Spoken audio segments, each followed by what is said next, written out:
witness the birth of a new story. The rise of heroes and the trials of darkness. The world lies upon the precipice of change. Will you stand or will you fall? Prepare yourself well, traveler, for fate is watching, and the stars are yours to claim.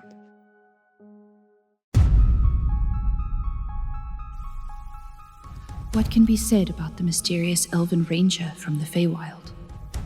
Born in Aurora's Vale, the city of light, where magic defined the elven people, Altari Elunéth was born without it. Determined to prove her worth, she trained tirelessly with bow and blade, believing strength could be found beyond the arcane. But despite her efforts, she was only tolerated out of duty and never truly embraced by the Circle of Keepers, the powerful leaders of the Vale. In a defiant attempt to earn their respect, she faced the Keeper's trials. And though her death was assured, she survived against all odds.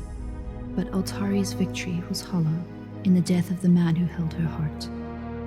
Hardened by grief and forsaking the Keepers, Altari became a guardian, devoted to defending her people from the growing darkness beneath the earth.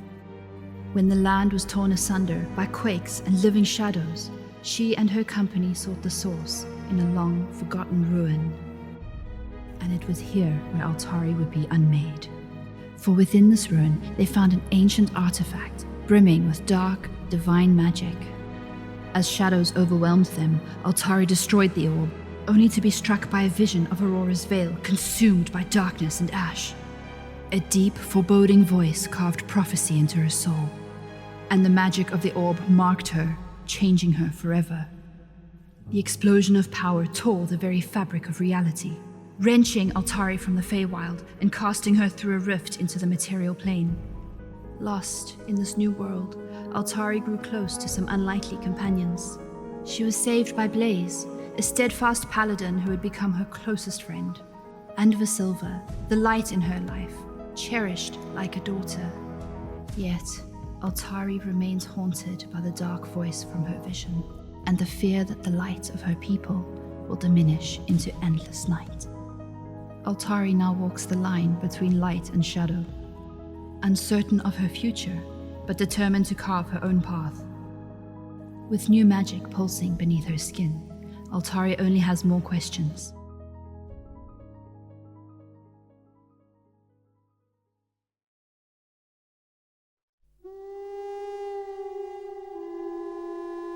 Have you heard of Dasan Thornhoof? No? Then you must listen well, for his is a story of courage, of battles fought beneath the open sky, and of a hunter who stood unshaken before the creatures of nightmare. Born in Serajani's pride, Dasan was different. While others played, he hunted. While others feared the shadows, he sought what lurked within. And so it was that before he had even seen his 15th year, he had already earned recognition from the Serajani elders. But the brighter the flame, the darker the shadow it casts, and none stood in that shadow more than his own brother. You see, on the night of Dasan's 16th ascension rite, Bradwarden, his brother, sought to end Dasan's life. The night should have been a time of celebration, but jealousy turned it into something else. A storm of anger rose from Bradwarden as he attacked Dasan, leading to a big fight. And when it passed, Dasan remained standing, his heart heavy with sorrow. For that same night, his brother was cast out, his voice carrying a promise of vengeance. But Dasan did not linger in the past. No, he set his sights on the world beyond, walking the path of the hunter, the slayer of beasts, wolves, bears, the restless dead, even a cyclops. No matter the foe, Dasan Thornhoof met them with steel in his grip and fire in his heart. They say the monsters feared him. They say his name travels faster than the wind. They say that when the land trembles, it is the hooves of Dasan leaving their mark on the beasts of Nocturne. But his story does not end there. Dasan is still out there hunting.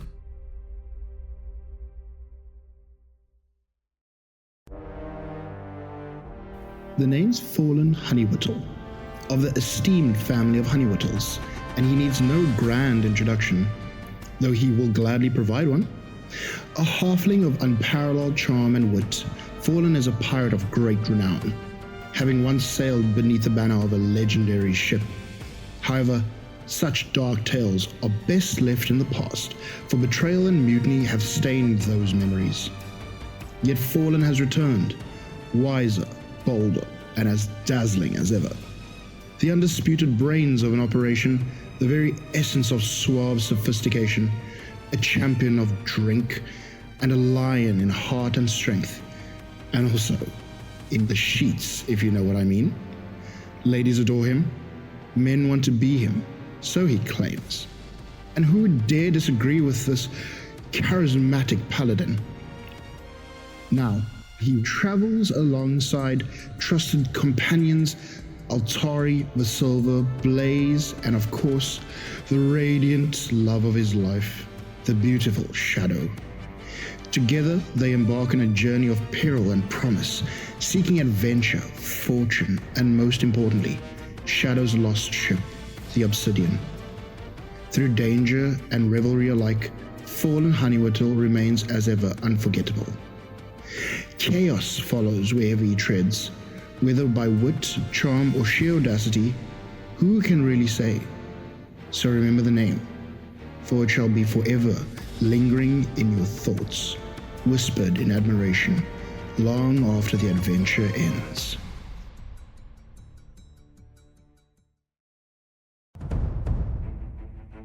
Black sails fluttering in salty winds, and waves kissing the belly of her ship. Her true name known by most and feared by all who sail the seven seas. But alas, this bliss is but a distant memory for Shadow, as betrayal strikes her in the back by her former second-in-command. Exiled and stripped of her title, a flicker of light is shown from within the ocean. Astridon, the new goddess of the sea, gave Shadow a second chance. Sassy, foul-mouthed, reasonable, and yet dependable, she became a cleric of the Tempest. Just as the tides are ever-changing, Shadow ran into an old foe who became her new partner in crime, and maybe in life, known as Forlan Honeywittle. Goals aligning and dreams growing, they set off to regain Shadow's true name and her legendary ship.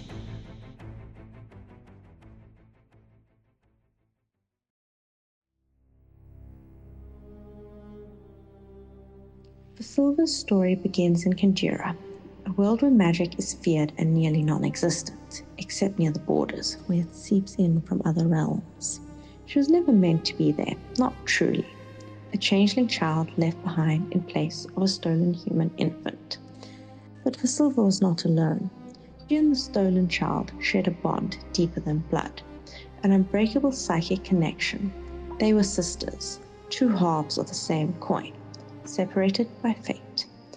For the first few years of Visilva's life, she lived as any child would, unaware of her true nature. That changed when at the age of 5, she shifted for the first and only time. In the moment of innocent play, her form changed before the eyes of her friends. Fear swept through the village. Her family, the people she had trusted most, turned against her. She was cast out, abandoned on the streets. She survived alone, stealing to keep herself alive, unseen and unwanted. Years passed in the shadows, until a stranger arrived in town. He was the first person in years to show her kindness, and more than that, he carried magic with him. When he stepped through a portal into another world, a world where magic was not a curse, but a gift, Visilva followed. Now she walks a path between worlds, with two dreams guiding her steps: to be reunited with her sister and to find a family where she truly belongs.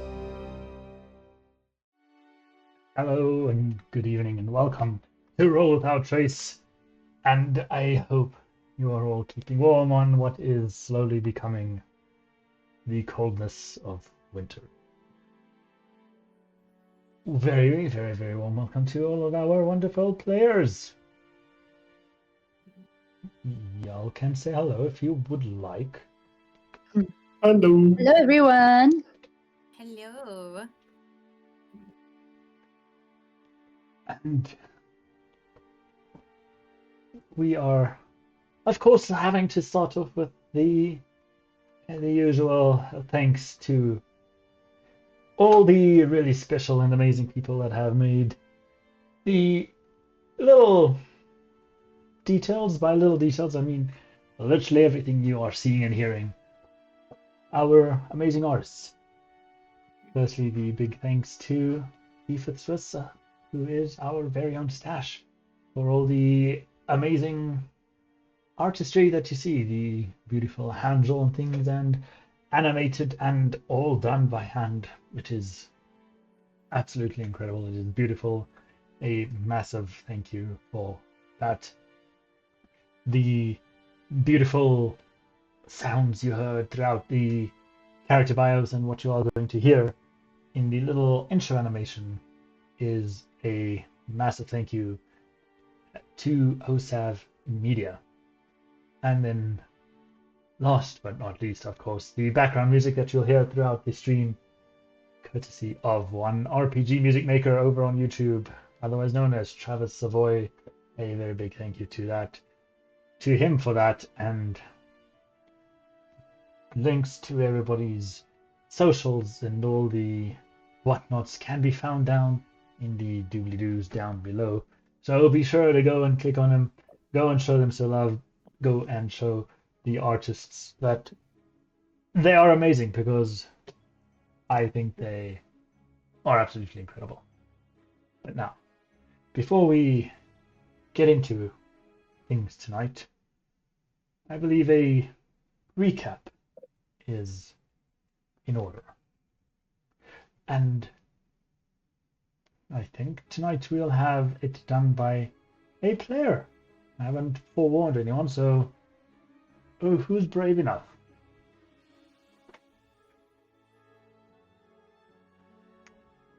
The silence.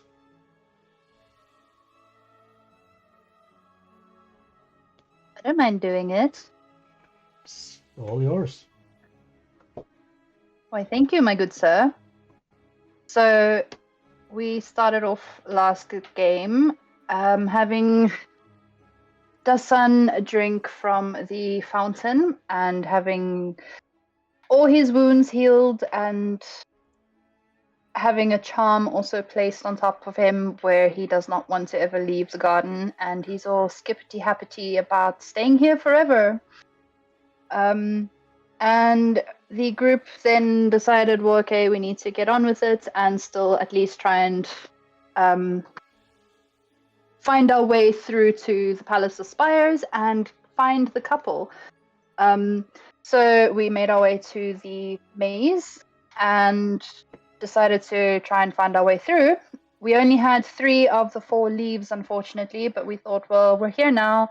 We can at least explore the maze, see what's in the middle, and if this is not where we need to be, we can go and explore the rest of the garden and see what's up. So the group got clever and made an Altari balloon to see over the maze hedges, which were 15 feet high, and Altari levitated with a rope tied to her foot that Visilva was holding on to, not so that she doesn't fly away, but so that they could essentially pull her along and she could guide them through the maze.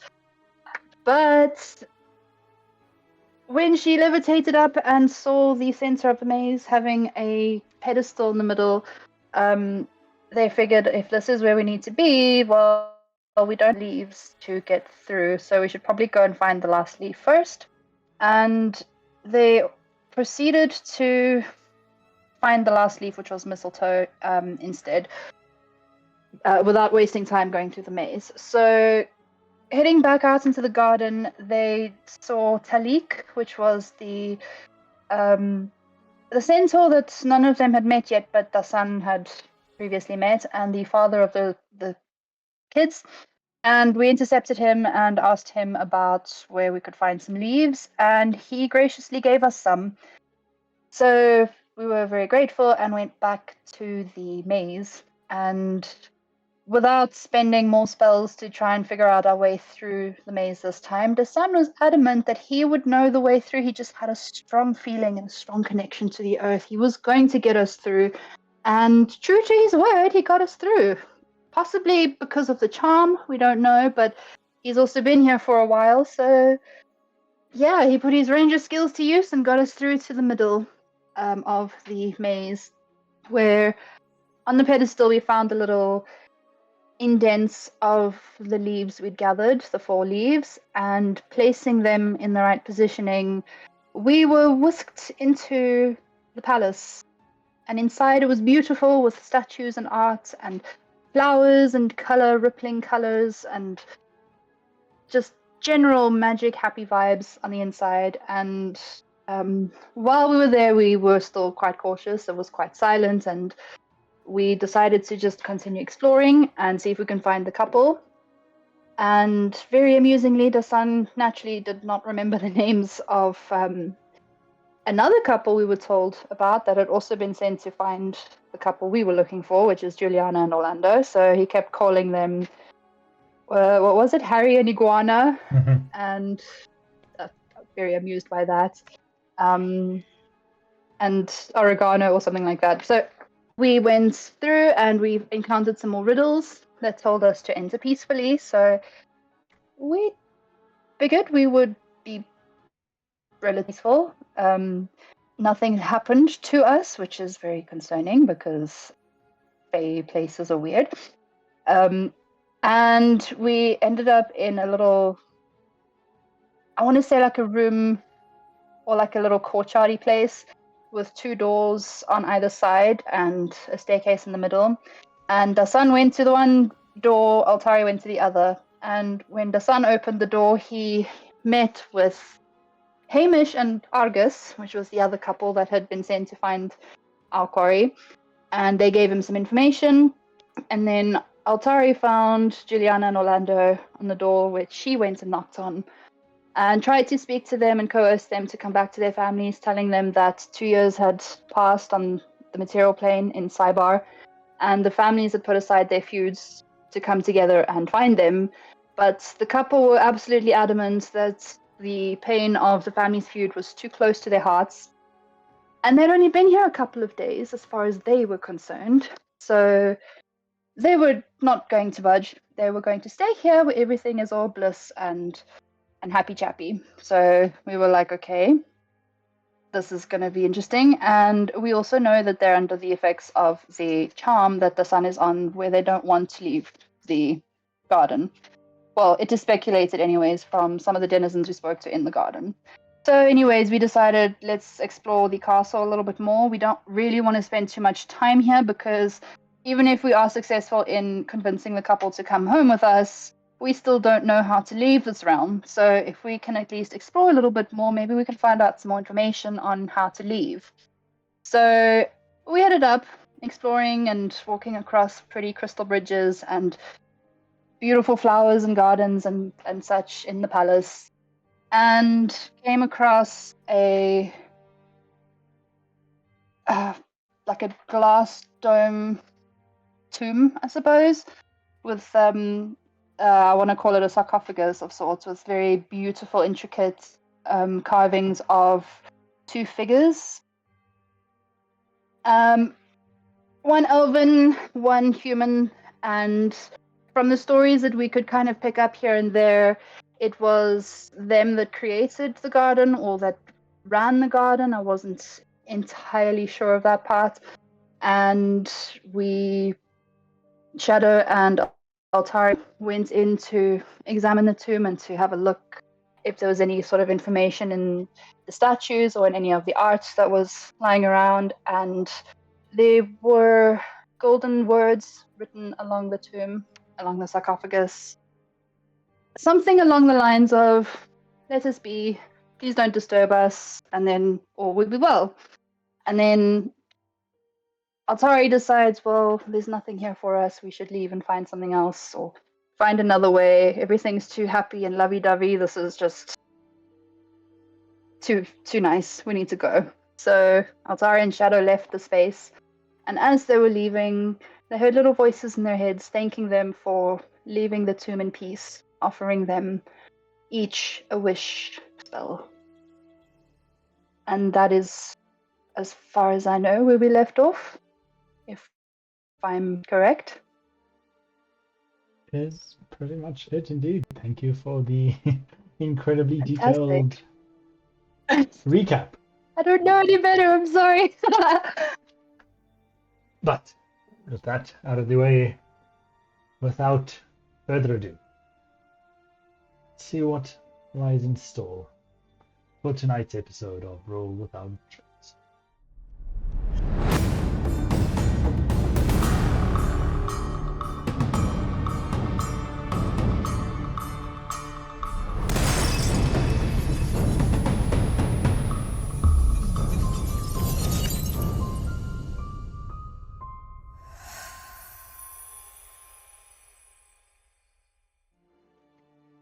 We Switch logged me out. pick up back in the Palace of Spires on the top floor, standing just outside of the large crystalline dome where Karen and Porphyria lie in their final resting place. Altari and Shadow having just stepped out with a voice telling them that the next wish spoken aloud inside of the palace will grant them, or will become true. Stepping out, they will find Dasan and Visilva, who have been doing their own thing outside, not really too interested in going in.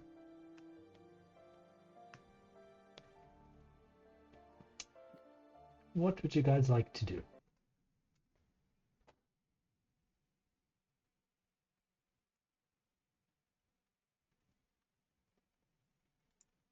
Oh no. Okay. Okay, sorry, my computer just froze, but I am back. Pop it on the microwave and defrost for 2 minutes.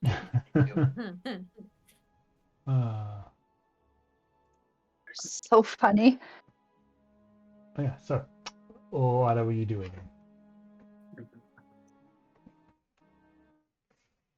Well, we definitely found something. We found the tomb, I would assume, of the people that owned this place or created this place. Any wisdom on how to get out of here? Thought you didn't want to get out here. I want to get out of here. I just want to get back to the garden. This place is creepy. The garden is nice. It's a bit suffocating in here, isn't it? It's very stuffy, and the people are in some sort of a trance that I do not like. They're all too happy being stuffed in a small room.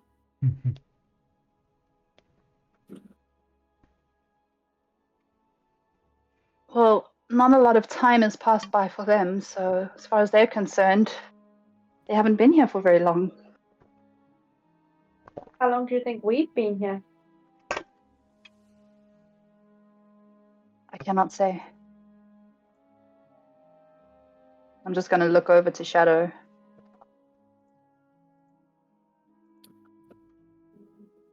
Give Shadow just a moment to figure out where she wrote down how long we have been here. I think it was like 2 days or something, more or less. Yeah, but we couldn't tell exactly because of the moons being difficult to read. We're not sure what sort of phase the moons were in when we read the watch. But it seems like it could have been maybe like a day or two.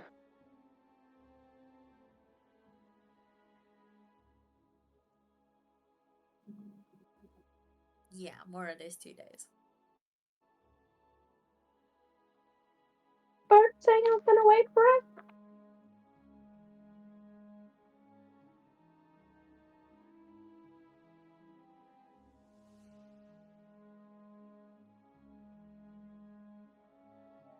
So we came all this way, climbed all these stairs, walked on glass. For nothing? Missed our ride. And we have to climb all those stairs again? I'm not built for stairs.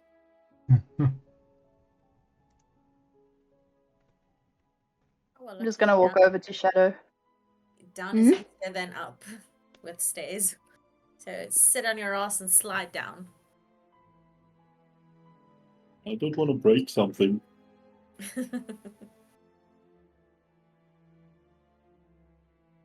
Yes, Altari? When we went in there, I heard something speaking to me. I don't know if you heard it as well. I did. You were offered the same thing then? Yeah.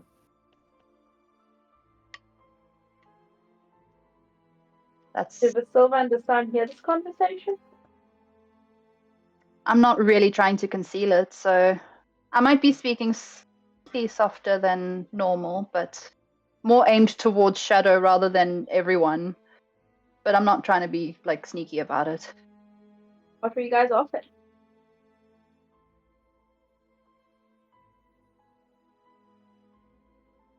A possible way out. I don't know really how to describe it. A wish. The next wish spoken aloud will come true. And I'm not gonna lie, that kind of power kind of scares me a little, because that means literally anything can happen and anything can go wrong. But shouldn't you wish for the curses on these people to be broken so that we can all go home?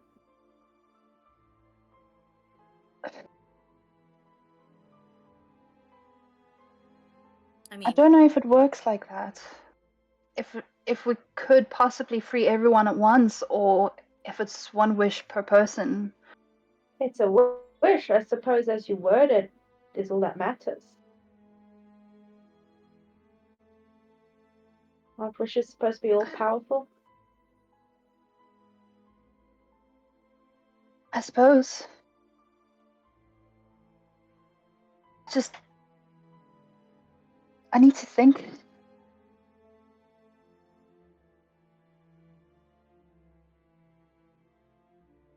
Well, take all the time you need to think. Just please don't do anything silly, like say something stupid, like I wish I knew what to wish for. Well, technically, if you have two wishes, could use one to create the perfect wish.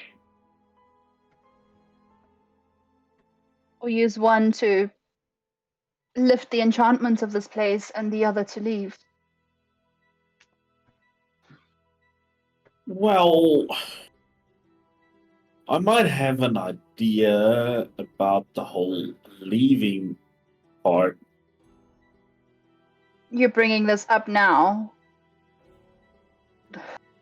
I mean, leaving the palace, yes. I mean, leaving sundial the where we palace? came in, it looks exactly the same as the one we used to enter. Maybe if we just slap the leaves on it again, it takes us back to the garden. And then how do we leave the garden? I know you don't want to leave the garden, but I don't know if I would like to stay here for the rest of its tea. No, I don't mind However long that helping. might be. I don't mind helping find you guys a way out. We have a way out. It's just, there's just so much going on right now.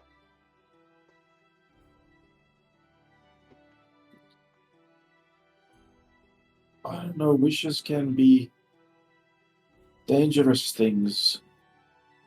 That's what I'm Just afraid be of. sure you know what you want and be very careful with it. That's what terrifies me about this power, because it's the immensity of what this means. There is so much that I want. There is so much that I could possibly ask for, but I don't want that kind of power. I don't know if I have the right to ask for any of it. And I don't want to be that person either. I need to think. I need to think. I don't know what Shadow feels about this. I don't know what you would want. Are you okay? I mean, there's so much that this could mean. I mean, I'm good. I don't need for anything if that's what you're asking. I think she was talking to Shadow. I'll go stand in the corner. Altari's pacing. I'll go make my way down all the stairs so long.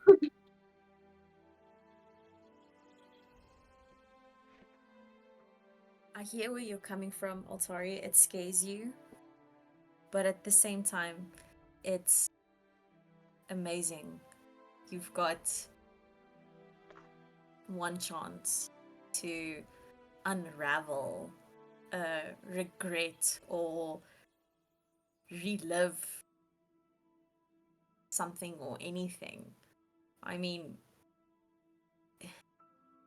sure, the pirate in me is and wanting to be extremely selfish. And I mean, like you said, the possibilities are endless. And the whole you don't feel worthy of the wish and everything. If you weren't worthy, then why was it given?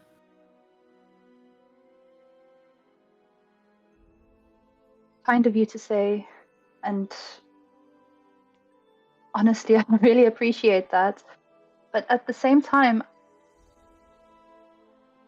for 100 years, I've never had, plus even, I've always been on the outside of those who wielded magic looking in. I've never been able to feel what it feels like in your veins or feel that power in your core. And I'm just gonna hold my left hand up.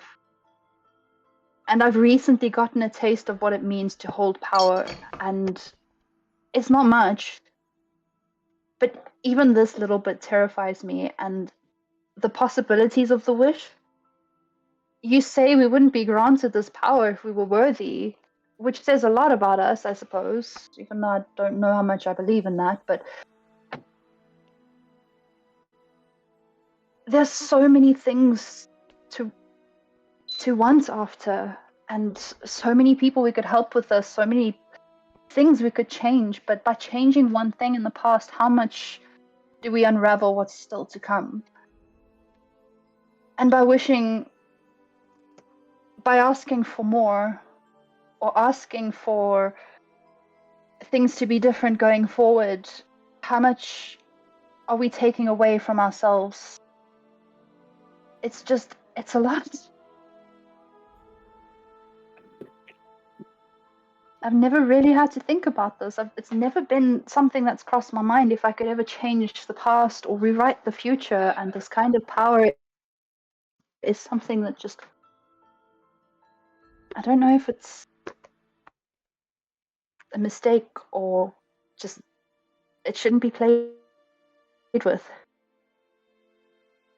Yeah, dumb luck can also just be a factor into this. And we were lucky enough to get it. And Luck. yes,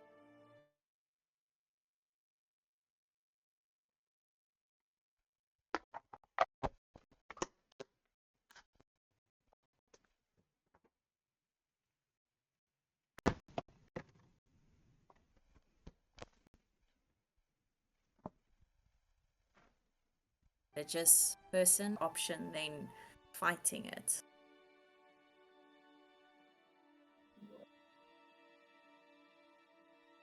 And your other answer, or answer to the question if I'm okay, I'm not.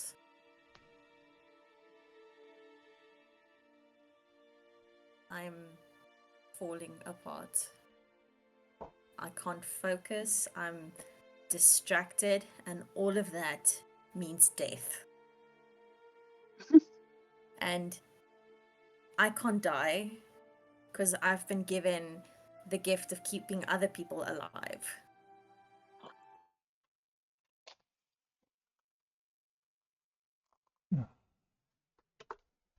Why is this happening? Supposed to be doing now. My new purpose has then been for waste, and then I was not supposed to survive anything, or so what was the point then? I don't think that your death is going to fix anything. Oh, but you never know. I do. Death. You're stressing about the future and the past and everything.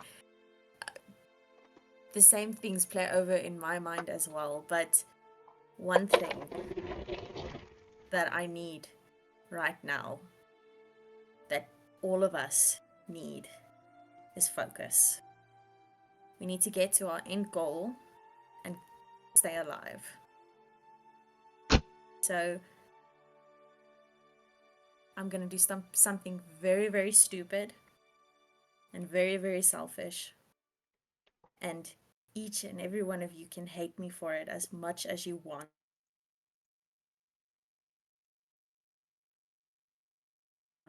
But I need to forget this pain. I need to refocus, because I can't do this by myself. And I'm sorry, none of you can fix this. I'm so sorry that you have to deal with this pain. And I know that it affects you so much more intrinsically than it affects the rest of us.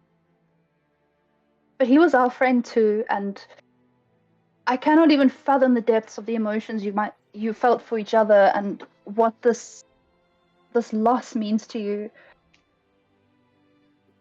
But I understand the need to get to the end goal and to keep surviving.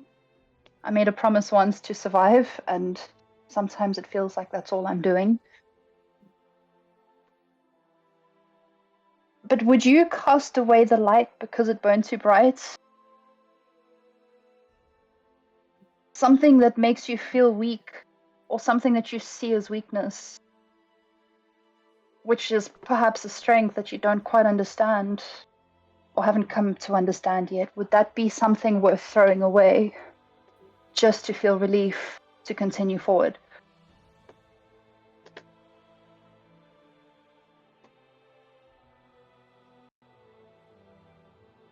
In a sense, yes. If you had the chance to take away all the pain, all the suffering, the nightmares, the self-doubt, all of it, wouldn't you take it at your lowest? My first answer is to say yes. But at the same time, there's something beautiful in the pain, because the pain is also proof that it mattered.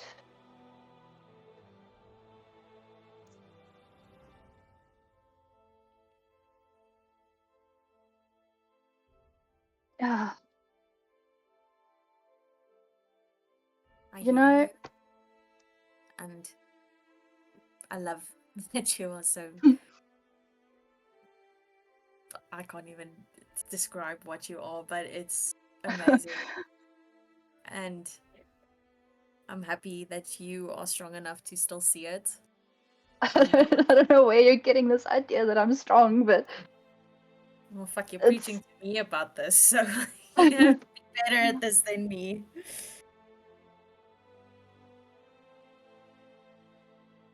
But I'm sorry, I'm gonna be extremely stubborn about this and merely ask you for a favor.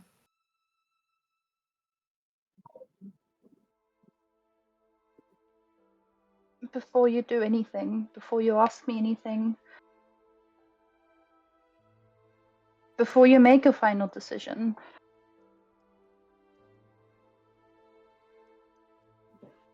I understand. I'm not going to tell you not to choose what's best for your heart. I'm not going to judge you because I have the same feelings going through the back of my head. Perhaps not specifically about Forlan, but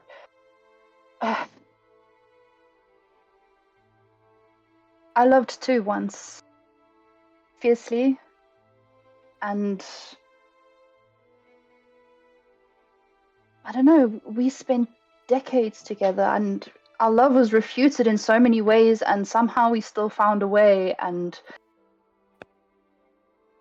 it just, we were never meant to be together, and we still made it work.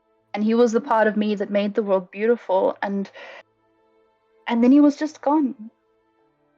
And the grief is the cruelest thing, because the air just turns to glass and the wind stops breathing, and when the world is too quiet and the voices are too loud and you don't know how to, tune the song in your soul, it's just all the memories come flooding back, the smile, the look in their eyes.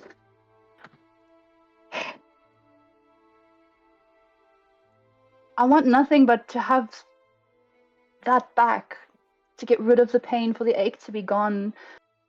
But I also know that this kind of magic is dangerous, and to bring that back,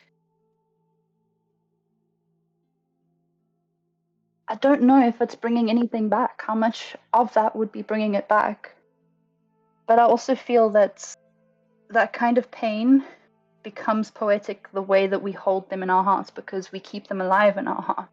As long as we know, as long as we remember and keep them close. And I know you say you want to be selfish with this, you want to make it all go away, you want the pain to stop, but the pain also helps you get through it by actually sitting through and feeling it. It never goes away. It can't ever go away when you feel like that about anyone, and it's just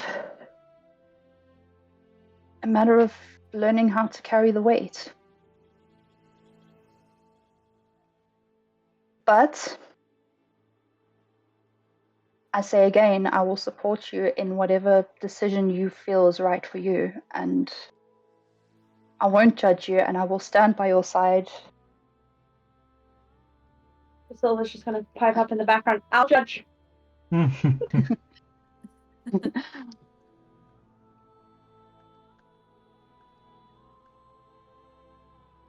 weight is too much, Altari. It just keeps adding. Nobody ever takes it away. It can't ever go away. It hurts a lot. Yeah, Everyone it does. I've ever loved, or even remotely opened my heart to, has left. Whether it be death by sickness or mutiny or just the ocean calling him back. I am always left behind or left alone. You're not alone now. I understand that pain more than you can possibly know. And I'm not trying to relate to you, and I'm not trying to undermine your pain. But I know. And for you, the grief is too near, but it doesn't go away. Wants to make it go away. The pain now, the final stab. I can make it go away. If you make it go away, you'll never save him. You're condemning him.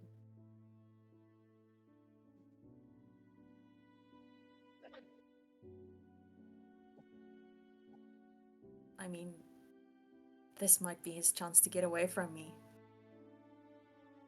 Do you really think that's what he wants? I don't know. He might have fallen in love with the idea of me, the past me.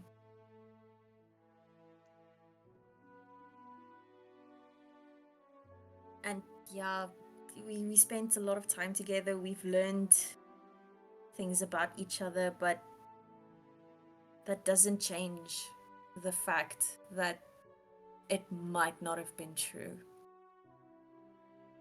Do you not think that the fact that you're feeling this pain right now makes it true? Whether you accept it or deny it, the pain speaks louder than any of your denials could.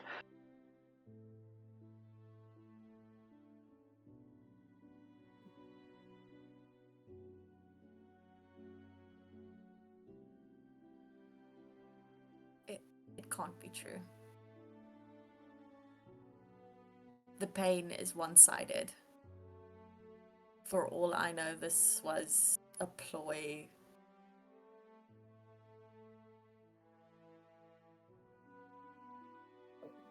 He would never have left you.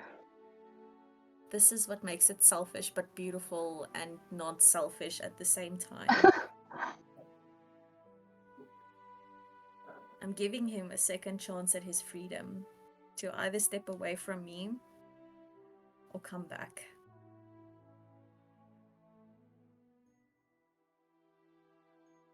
I say again, I support your decision, but before you make your final choice, may I just ask for one thing?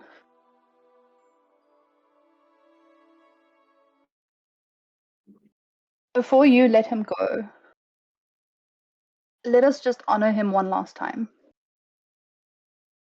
He was our friend too, and he deserves that. And will you indulge us and yourself as well in one last goodbye before you make your final wish? In this place of love and peace and beauty, it's sickening and suffocating, but it's painfully poetic. Let this be his final place of goodbye until we meet again, if ever the day comes.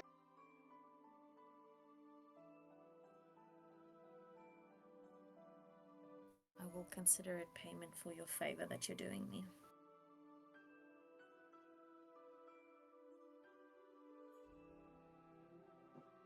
I will do you a favor without needing anything in return.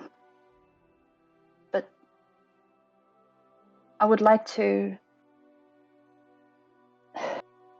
bury the pain of his loss in this place before we step forth.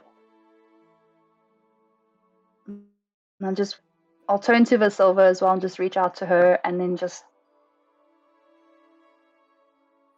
walk back towards the tomb where the lovers lie, where Carowyn and Prefura lie. And I'm going to kneel sit on my knees in front of the tomb and just gesture for the others to do the same.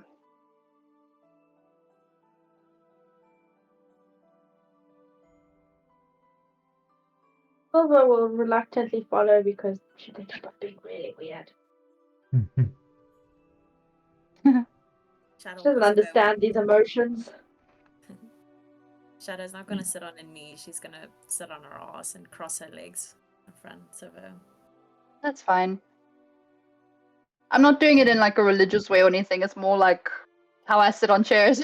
I usually just like sit on my knees. So Altari's just gonna open her bag and remove the handfuls of sand that she took from Saibar, the beach sand, and just on the floor next to the tomb, just sort of between them, she's just going to hold her fist out and just let the grains of sand just gently fall to the floor in a little mound, and just look up to Shadow. I collected this in Saibar, a trivial gesture, I suppose. My heart was still wrenched from Blaze leaving us, and just the sand, each grain just felt like a memory, tiny and fleeting, but together they build the ground that we walk on. And there's so much story woven into each little grain. I mean, they carry the weight of the ocean with the tears and laughter and battles fought under stormy skies, the wind in our hair, the sun on our skin, and just sitting out there on the beach watching you and Forlan in the waves, wild and bold, and just thinking of how you were both carved from the sea and the sky. The sand gave me a reminder of that freedom, and the sea being a symbol of what brought you together. And you reminded me what it means to live, even when the world was breaking around us. And while this place was made for love, eternal oaths and shattered hearts and whatever else, it's a resting place for those who lived fiercely and loved without apology. And this is where I want to say our final goodbye to our friend. I'm going to then dust off the rest of the sand. Shadow, may I ask for a shell from your hair? Guys, I really got confused. I thought he wasn't dead. We could get him back eventually. Did I misunderstand something? We don't know if he's ever coming back, Visilva. We watched him die, and we watched the Fae take him away. We don't know what the Fae want to do with him, if they're even able to bring him back. But he said he was coming back. Are those not just words to placate a hurting heart?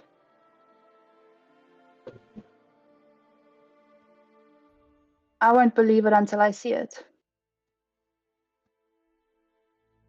And if we see him again, which I really hope we do,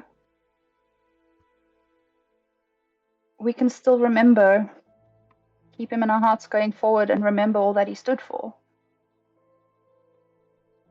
And welcome him back with open arms when the day comes. But until then... This feels like I'm giving up on him. No, it's not like that. It's just... The way I see it, it's not like he's gone. He's just on another journey. So and whether that journey why are we finds its having way a- back to us, Yeah. it's more like a memorial, a send-off, so that we can remember him fondly and let go of the pain in our hearts, and, as Shadow was saying, continue on whatever path we're on, not giving up on him, but also not letting him hold us back either. So we're gonna have one for Blaze as well. Well, the difference is Blaze chose to leave. He didn't die. Didn't have much of a choice. Do you think if he had a choice, he would come back to us? Yes. And so would Forlan.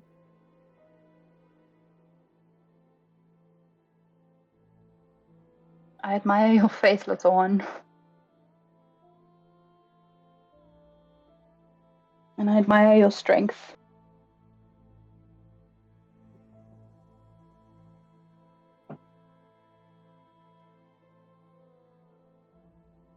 Shadow will give Altari a shell, and as Visilva and Altari were talking, Shadow was busy writing a letter and just folding it and keeping it in her hand. I'll take the shell and I'll just place it on the sand. This isn't goodbye. But whatever happens now going forward, a part of you will always be here with him. Is a wish spell not enough to bring someone back from the dead?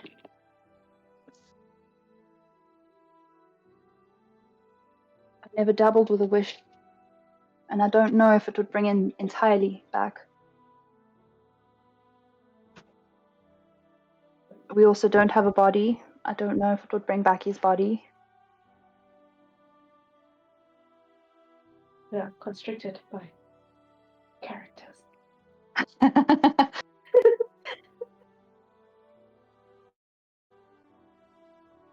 Okay. You know, I've indulged in this religious thing that you wanted to do. there's no religion behind it. It's just symbolic. Well, Just a symbolic gesture to let go. religion, more or less the same thing when it comes to me. So for the favor, and she'll give you the piece of paper. I'll take it. Should we meet the gardener again, please give him a copy of this letter. The original is to be kept with you. Should You have my word. Forlan cross our path again, I need you to get to him before I do, or before he gets to me, and give him the letter. And I'm sorry for whatever stupid thing he's gonna do after he's read the letter. And for my stupid thing I am about to do. But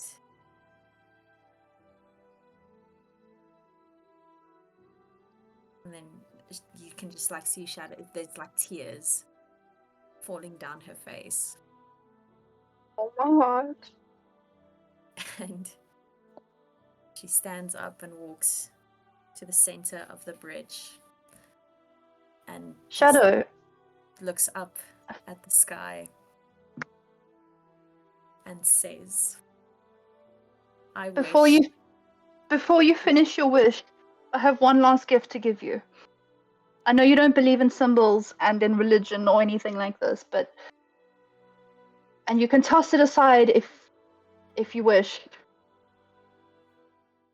But I think he would want you to have this. And I'm gonna like run after her and like take her hand and put Fallen's family crest, the amulet, in her hand.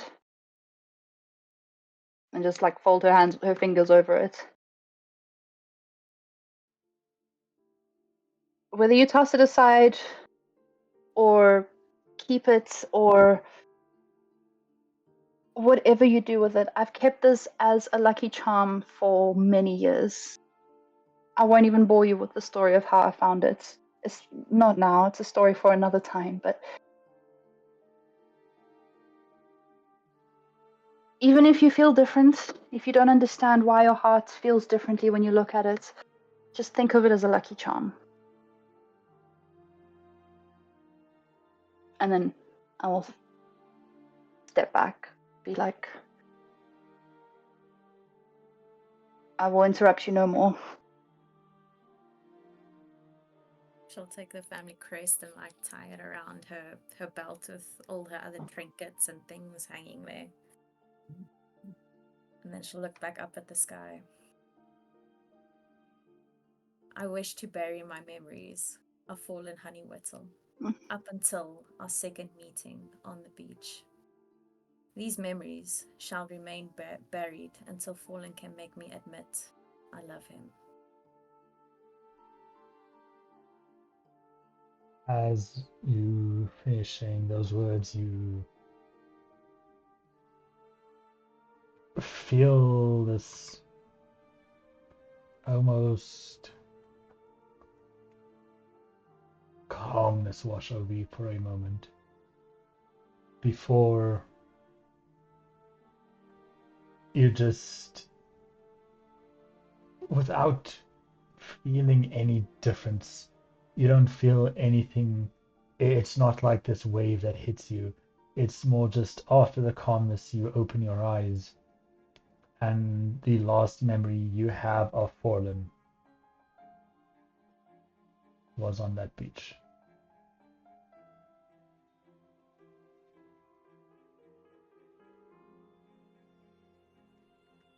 It'd be a bad time for Fallen to walk around the corner and be like, hey guys, we're back.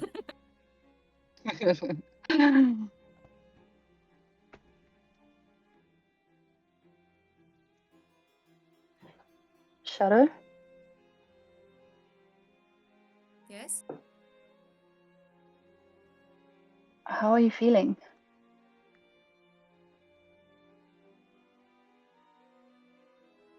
I feel fine. Don't know why I was crying. Probably allergies. Yeah, maybe. Just before we go on with the motions, I just do want to clarify that both Visilva and Dasan followed you guys into the crystalline dome to the tomb itself. Did the sun come Yeah. in as well? I thought he went down the stairs. No, I was there.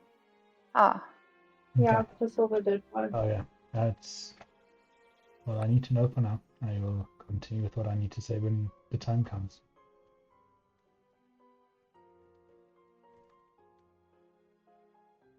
just a mechanic question about the wish. Does it last? I don't remember from last session. Like, does it last until you speak it out loud, or is it only limited to like while we're in this space? So it's either specifically the palace or the garden or whatever. It is the So if I never say the words "I wish" ever again, I can just hang on to it forever, type of thing. inform the creek the next wish spoken aloud before it leaves the garden will be granted. Oh, the garden. Okay.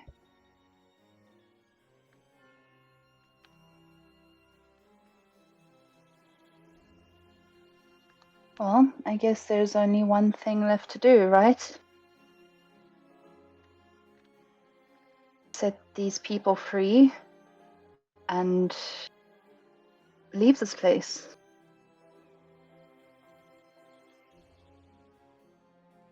Well, this is a nice grave they chose for themselves. Did you guys see the message at the foot of the coffin? Yeah? No. Because the brother wasn't here earlier. Well, from looking at this place, I want to say I'm semi-sure that these two lovely people were the creators of the garden. And if I recall what the leprechaun said, fulfill the master's request, I think we're looking right at it. What do you think we just did? Well, then, if you guys want to leave, now you know how.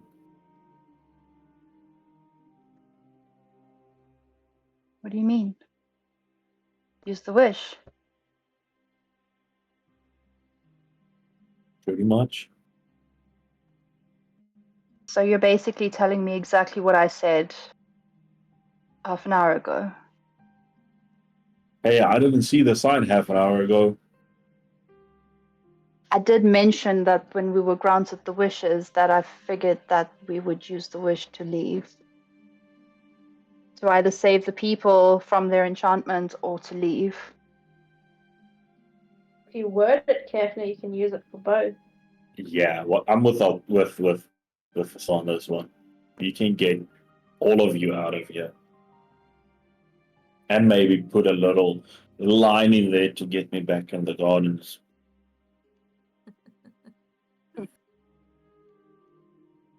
How's everyone feeling, health-wise and such? Oh fuck! I could use a nap. I mean, a nap would be nice. Frank and Moon. Because if I use my wish to lift the enchantment of this place, I would like you guys to at least benefit from from the healing properties that it gives without spending so much more time in this place. And if we go back to the gardens and you all drink and get healed up, I could undo the enchantments and get us out of here. I can highly recommend a drink. I understand what you're saying, Altari, but I'd rather not.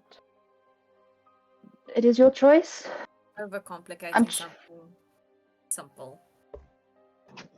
I'm choosing not to drink because I don't want to be... I want to remain the voice of reason that gets you guys the healing you need, but then also gets you out if I can, if I have the power to do so. If you're not interested in drinking, you do not have to. But I will make my wish regardless.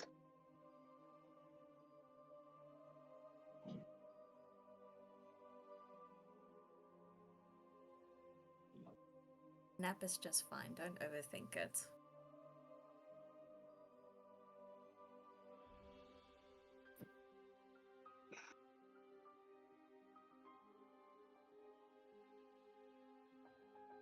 Okay. Well, you guys do what you must. I would like to ask for a moment to myself on the balcony, if I may, please.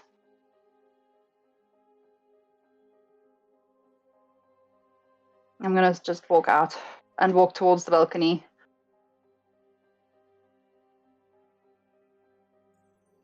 Okay, guys. Give us some privacy.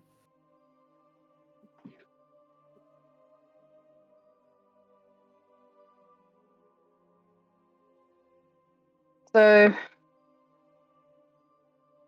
I suppose on the balcony, this, looking out at the garden, just sort of reminiscing home, reminiscing the lights of the aurora, the way that it just washed over my city, and just thinking of all the things that I would possibly want and all the things that we could possibly use going forward, and just feeling overwhelmed by this power. Altari's just gonna remember the love that she had and the sacrifice that Shadow's just made.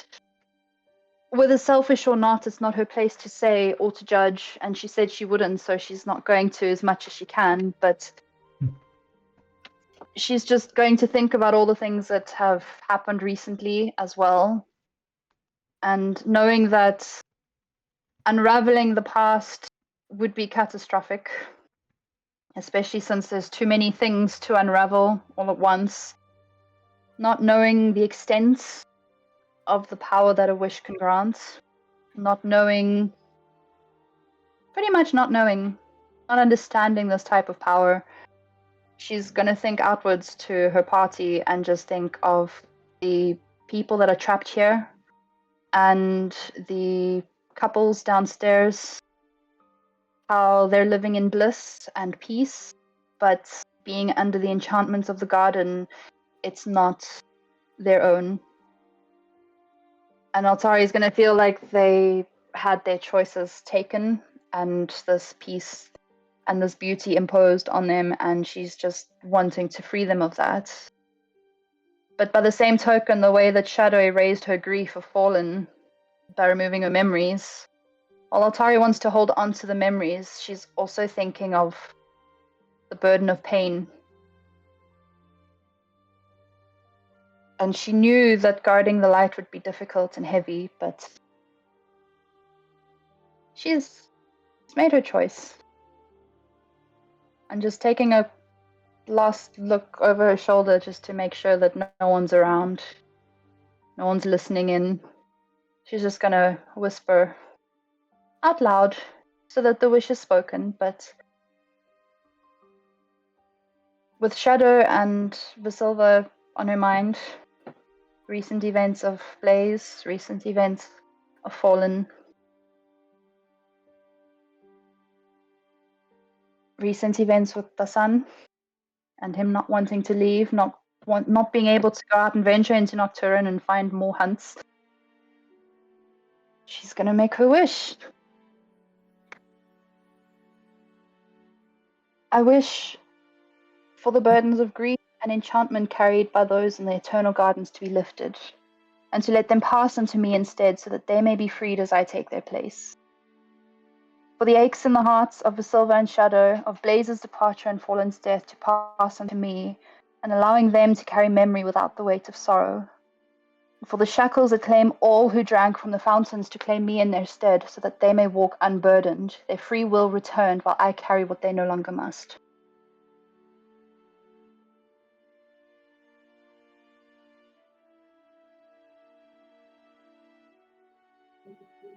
You, in almost stark contrast to the peacefulness that washed over Shadow, you feel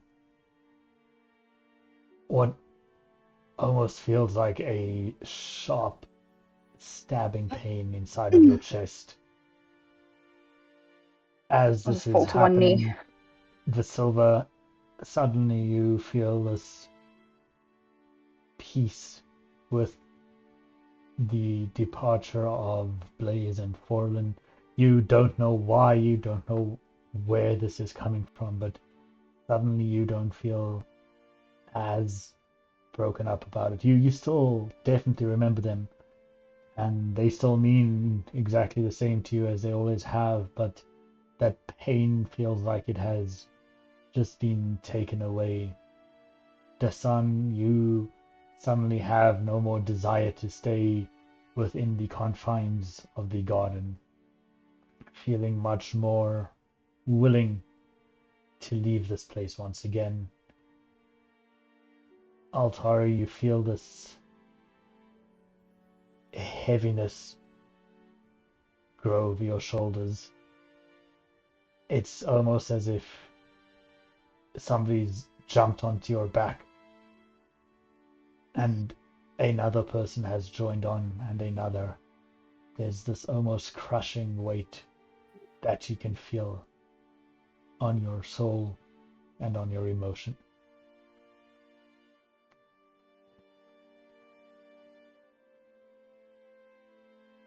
I know my strength, and I know that I can bear this weight. Ugh. So I speak not for myself, but for them, so that they may choose their path freely, even if mine leads through shadow, so theirs may follow the light. And if this breaks me, well, then may the light grant me grace, not for my failure, but for the love that made me choose them, and then let it carry the rest of me home. I'm just clutching my chest, just like breathing heavily, just like breathing through chest pains.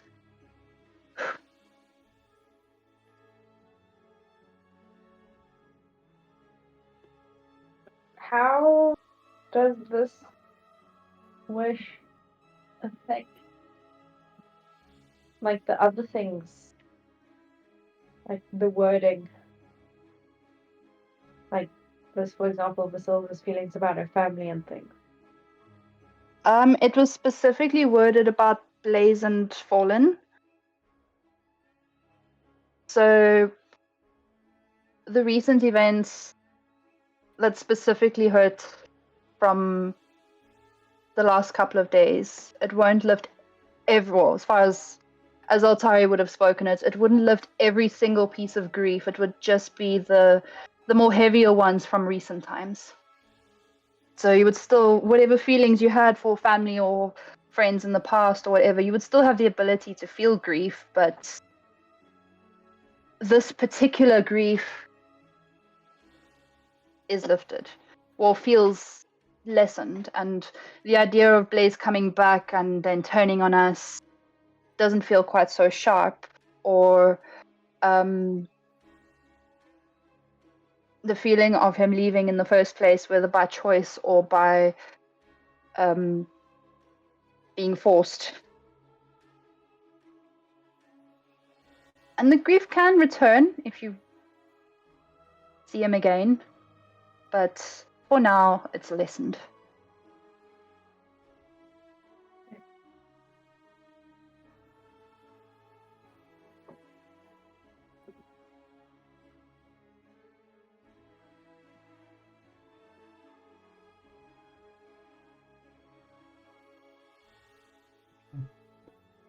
Well, what are the three of you who are still inside doing? So, one more question, just because I'm curious. Does this get any of Shadow's wish? No.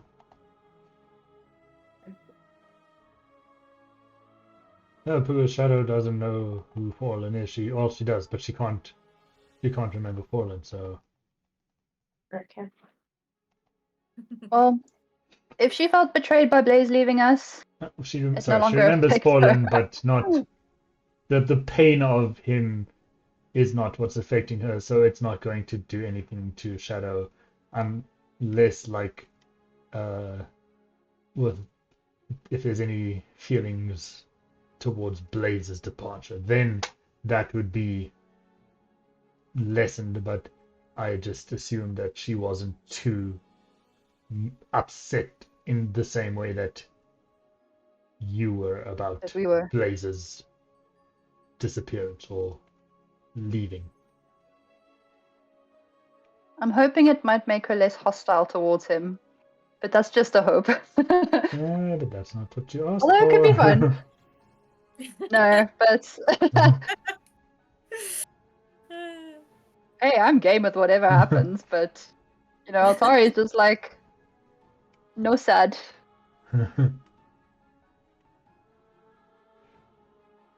And the things, the enchantment from the garden, lifting from Dasan and all of them, do I feel any different from that passing on to me? Not that you can tell.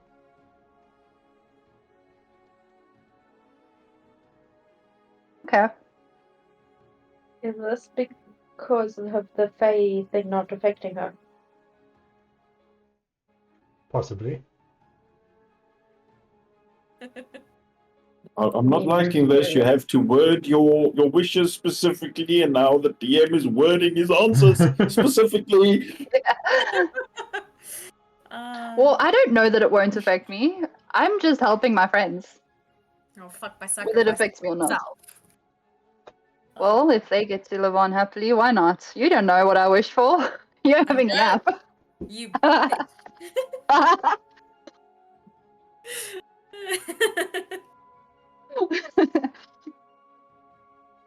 Hmm.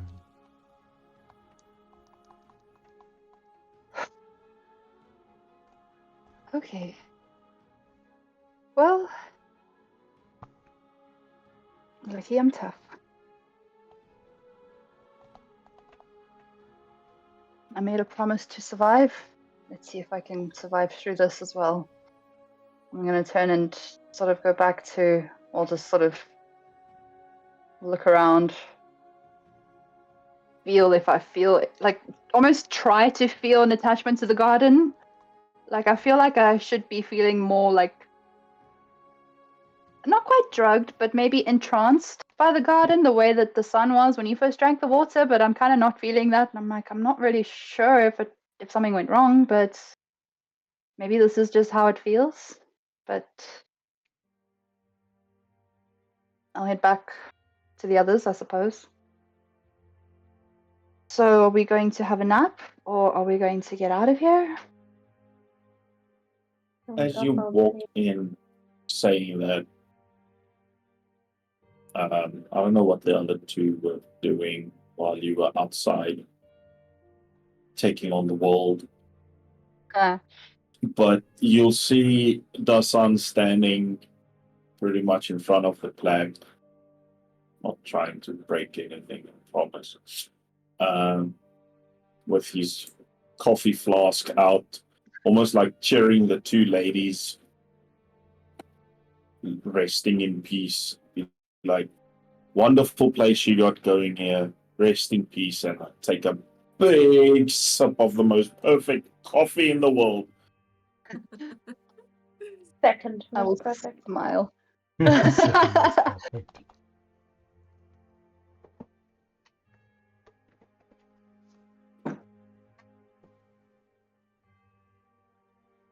And then, as you say that, when you walk in, well, as amazing as this place is, I'm I'm getting to the point where I'm getting a little bored of it now. I'll just smile. What about the garden? Are you bored with the garden as well? Well, I mean, there's still a lot we can explore, but you guys did make it pretty clear you want to get out of here quickly. So, Altari, it might be a good time for you to use that wish to get us out of here. Based on your behavior, I think she already did. My behavior. I'm gonna hold my hands up and say, I wish for a way to leave this garden once we speak with the couples. Once we speak with Juliana and Orlando and Hamish and Argus, that we find safe passage from this beautiful place so we may leave it behind us and continue on our journey henceforth.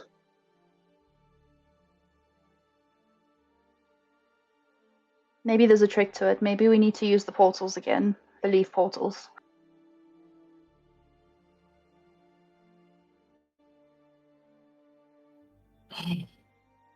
Fancy people and their fancy puzzles.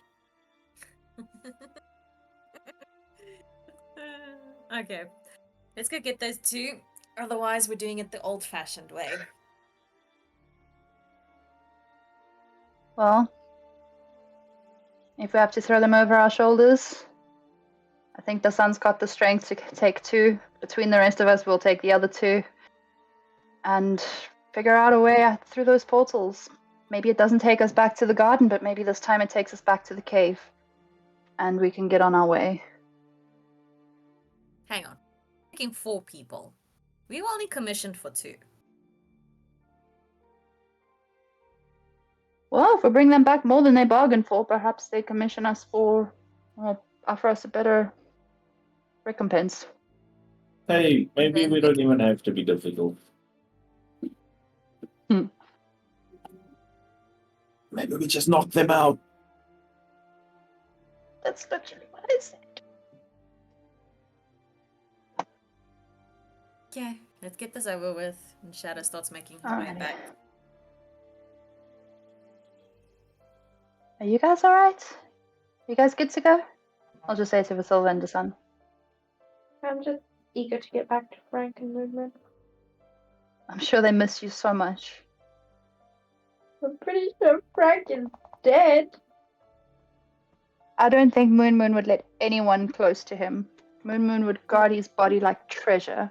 After all, he was looking very dapper in that bow tie. Alright, let's get going, you guys. Go and find the 2 lovebirds.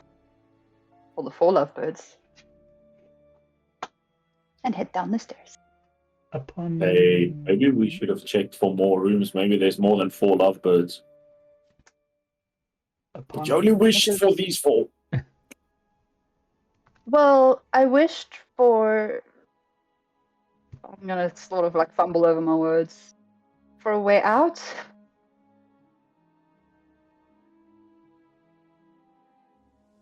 I guess whoever's here, whoever's gets left behind, may they live in eternal bliss.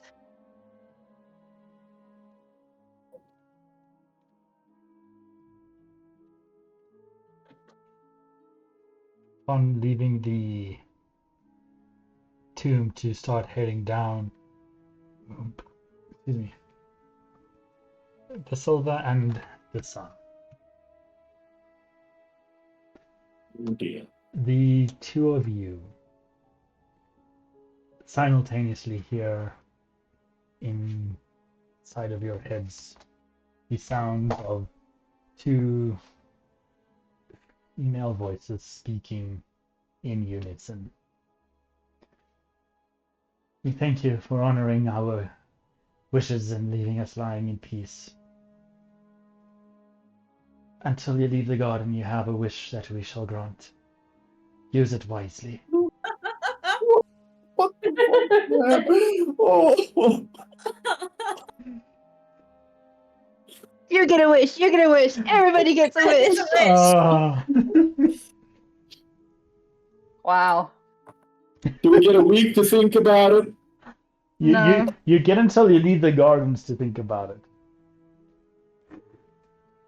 Oh, man. Unusual witch quickly. I looked at Visilva, I'm like, did you hear that? I do, and I already have an idea. Everyone, I need a week to think about it. Visilva, I know I tell you once. Puppets!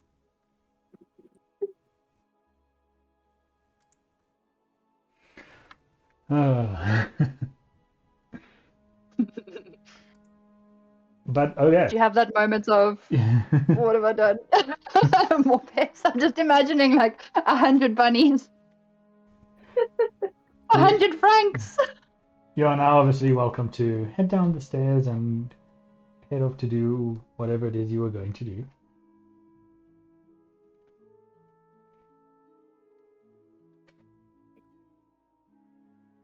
Where are the stairs? You walk into the spire across the bridge and then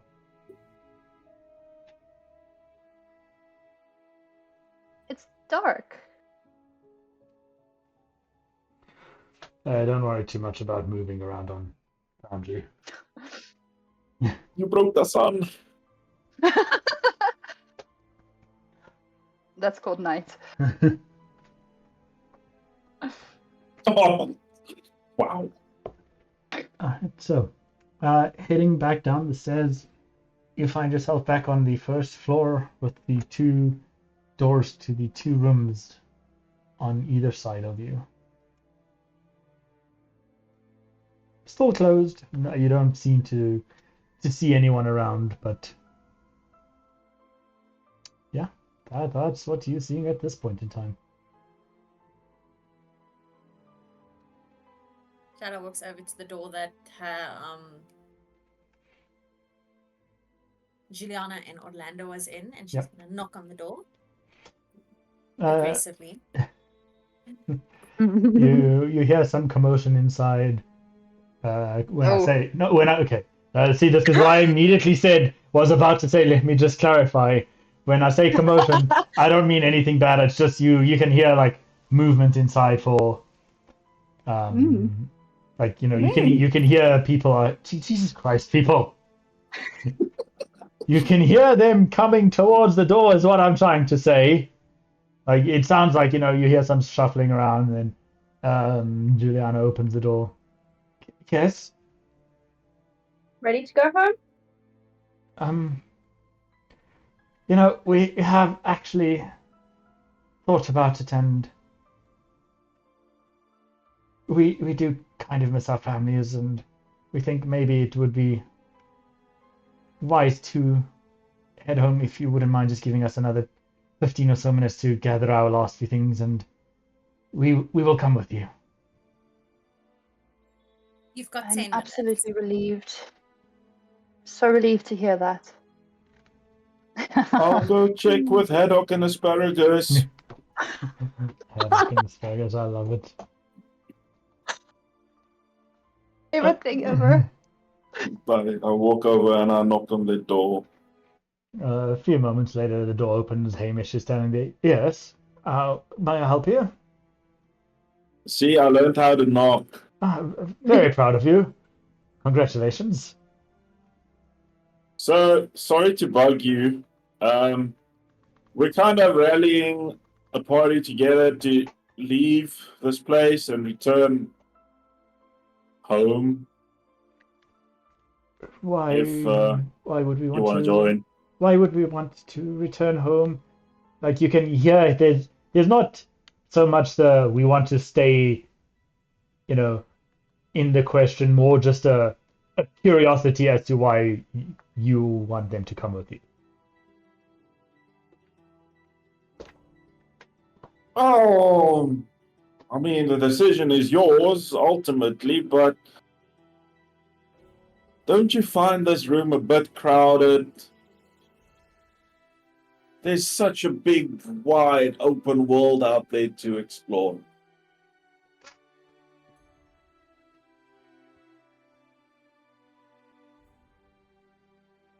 Give me a Don't you want to see the world? Give me a persuasion check. Right, because I'm good at that. That's a 9. That's a 7. -1.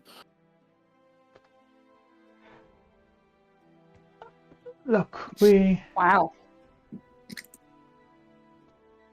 don't really have much back in Cyber. We couldn't be as free as we are now. Very nice. And whilst we have no quarrels with the people of Cyber, or I suppose no reason to stay here other than we get to be ourselves. So he kind of looks over his shoulder and he smiles and he looks back to you. I think maybe we'll stay here, but thank you for the kind offer.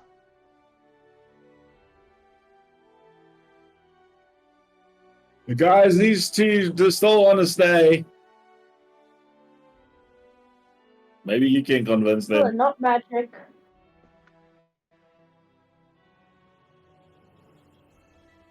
I guess true love is blind and boring, if you ask me. Well, that's one way to say it. If they want to stay of their own free will, I won't challenge it.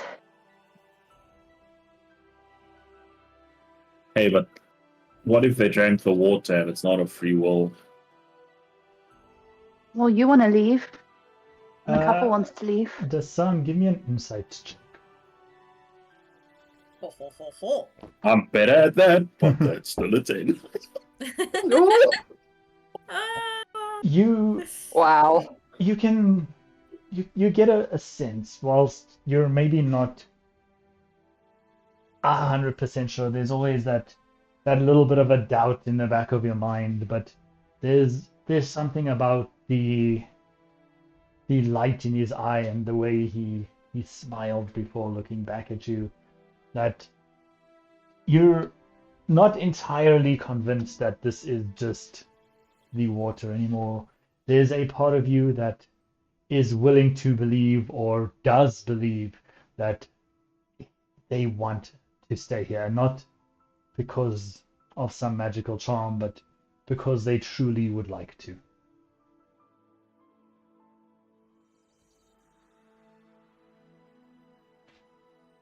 Heck, I don't know, maybe it's true love, but I still think they haven't seen enough in the world. But it's not up to us. If they want to stay, I guess they can stay. Well, we were only commissioned to bring back one couple, so as long as we bring back one, we should be fine.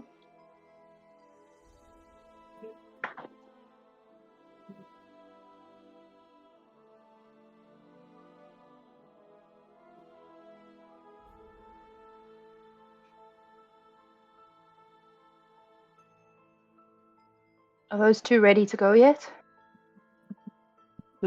10 minutes later, they will be ready. So you'll spend some time doing whatever it is for 10 minutes, and then they will come out with their satchels thrown over their shoulder. They will go and say their goodbyes to hash brown and applesauce. I'm embracing it now. I love it so much. And after a heartfelt goodbye, and even Julian and Orlando trying to get them to come back to Cybar, they still don't wish to, explaining that they kind of like it here and it gives them a chance to,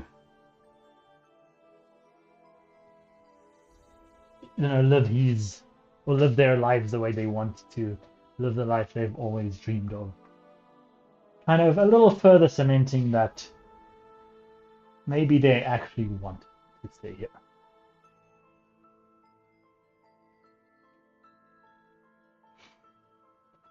Well, I wish you both the best.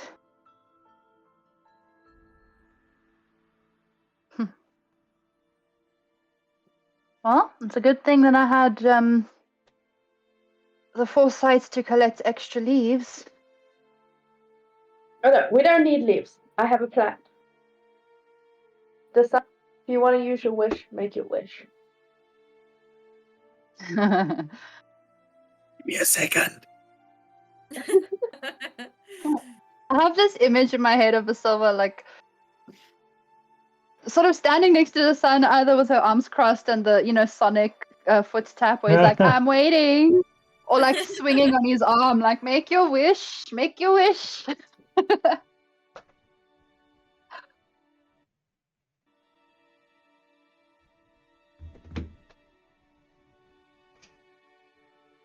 The difference between taking a week to consider your wishes to. Dude, it's We'll so make it in 10 freaking minutes. hard, man. It's like so freaking hard. Like, I've been broken. It's like, do we get out of here? Do I do something personal? I don't know. I'm gonna get us out of here, so you don't have to worry about that. But then I've is it already selfish wished for if I that. do something personal? Shadow That is something technically personal. did something personal, exactly.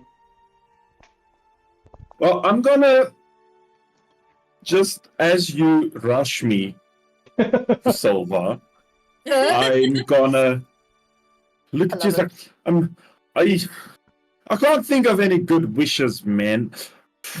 Like if I had to wish for anything, then I don't know, it'd be something like I wish I could read, write, speak, and understand every language ever.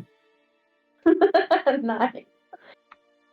You utter the words and you momentarily have like this almost migraine like pain just wash over your head. It sounds like 1,000 different voices shouting in your head. A few seconds later, the shouting quiets down and the pain subsides. And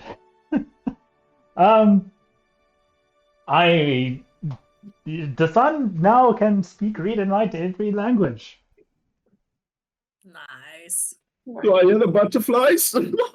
No, that's gonna be so bad, man. No, I'm just getting scenes from what women want going through my head and how much he suffered. Why did I wish this? No, I Does it apply will. to like speak with animals or speak with plants as well? No, Would you hear their language? No, I draw the line at animals and plants. Languages. It's humanoid. But I kind of have a languages. spell for speak not to plants and humanoid, but animals. that's fine. But no, this only applies to like languages. Speaking with Actual animals languages. or plants is its own thing entirely. Okay. Well, I think I must stop. Too late now. Does he say that in like Everybody hold another hands. language? Every word was spoken in a different language. That's just how the sun's going to speak from now on. Is every single word is a different language. Oh I no. think Yeah. he's broken. I think I we have broke him. disadvantage. I have disadvantage on my tongue rolls. I think the most mind-boggling thing is, when somebody speaks to you in a language that you understand but is not your native language, if you're like perfectly fluent in it, it's fine. But if you're not fluent in it, it takes that moment of you hear it and then you first have to translate in your head. The terrifying thing is that doesn't happen to the son anymore. He just instantly knows. It's not even that moment of translation in their head. It's just, oh yeah, sure. That kind of terrifies me because that is something I would not mind having. Yeah, I would want that as well. As stash. Yeah, no, it would make life so great. But anyway. Alright, are we all holding hands then? I'll take Visilva's hand and reach out for whoever grabs the other. Okay, are we all holding hands, even the couple we came to fetch? The 6 of you are all standing, holding hands in a happy little circle. But Hexagon. So, but I messed this up. I said hexagon, technically not circle, but Okay. I I'm just wish. thinking I can't give Faye his letter. It's fine, I'll hang on to it. I mean, you don't have to give it to him if we saw him again. I wish that the 6 of us who are holding hands right now could return to Cyborg. Oh no. Wow, it worked. Worked very well. That was an awful time to cut out. You said the 6 of us holding hands could return to Cyber, and then you were gone. That was impressive. To Cyborg exactly 2 hours after we originally left.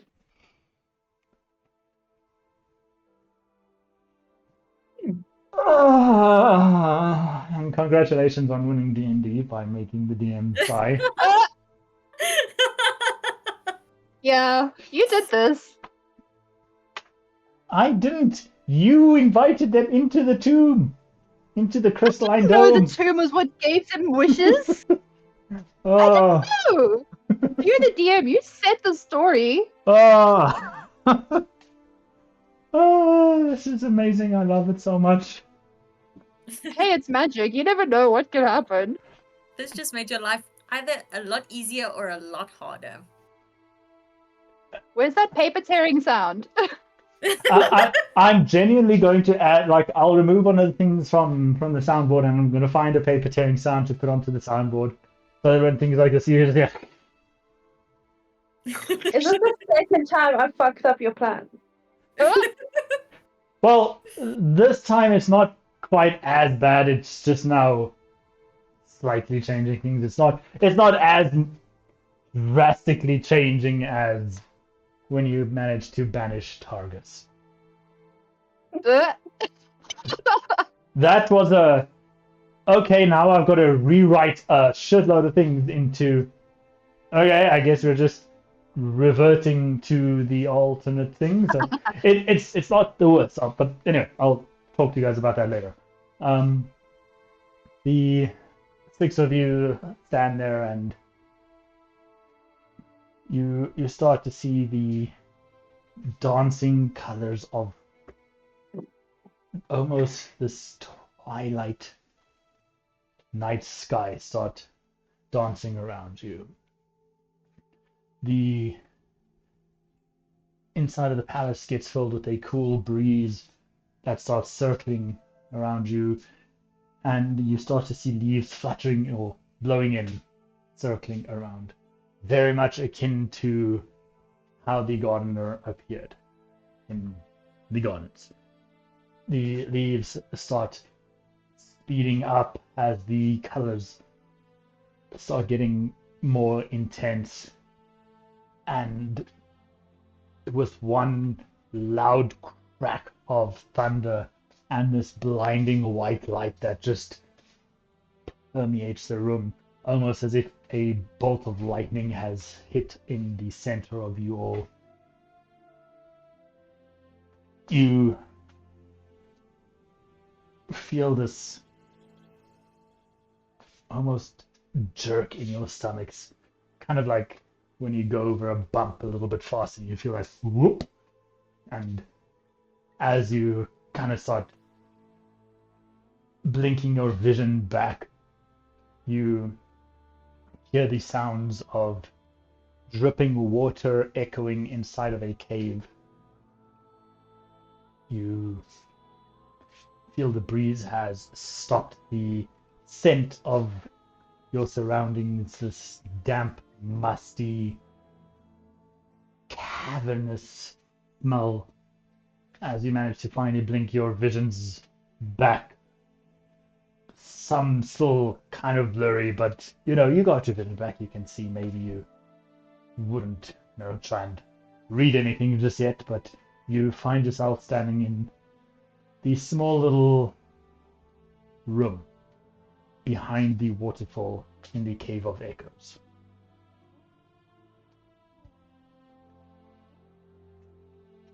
I'm gonna pull out the pocket watch and look at the time, look at the moons. Just let me rechange the date back to what it was, because I'd already changed the date on my calendar. Oh no! No, it's fine. It's fine. The time had passed. Oh. Yeah, I'll talk to you guys about that afterwards. Oh. Dallas. Oh no, we're gonna get a spanking. No, no one's gonna get a spanking. Oh. I mean, if you want, we can arrange it, but you Wow. look at the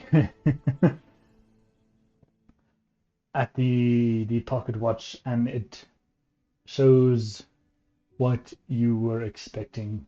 The two moons looking as they did on the day you left.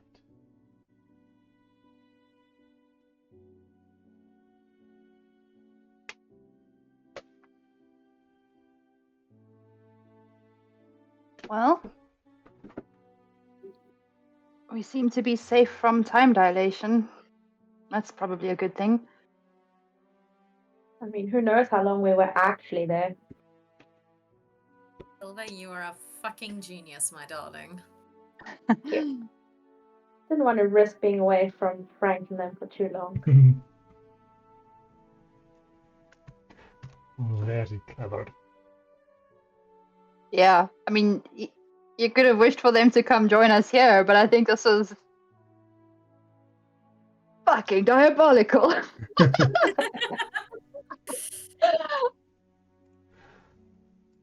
It's my mission in life to inconvenience the DM. You do a phenomenal Mission job. accomplished. Thank you. Oh gosh, I love it. Let's start making our way back to the tavern. I'm guessing the guy with the horses isn't there anymore. No, he had already started leaving when you had arrived. But when he dropped you off at I went the off, yeah. when he dropped you off at the cave, he already turned away to leave. And the Silvers now wished for you to arrive 2 hours after you'd left, so he's definitely gone. Couldn't get here too quickly. Don't know what happens if we appear in the same place at the same time by mistake. I wonder if this messes with time, though. Because we essentially, if time had passed, I wonder what the storyteller would have to say about this. Maybe Forlan's not dead. Well, technically he isn't yet. Well, if it was 2 hours after we left, he still could have died in that 2 hours. But you also didn't wish for everything to be undone. You just wished for us to return to that time. So everything still happened. But does that mean that all other time that may have passed sort of got reversed as well? Woo! Fucking with time, you guys. I think it's just because of different realms, it's okay. Magic, meh. It's a big ball of wibbly wobbly, timey-wimey It's gobbledygook. stuff. We're working with Doctor Who time logic, not St. Mary's time logic. Yes.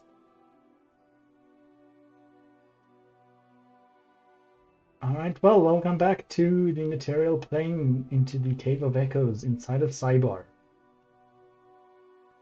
And you are standing in the room with Juliana and Orlando. Are you ready to see your families? No. Not you, Dasan. Oh. I mean, you as well, yes, but we'll have plenty of time to catch up, that's a promise. They look at each other and look back to you. I think so. I think we are.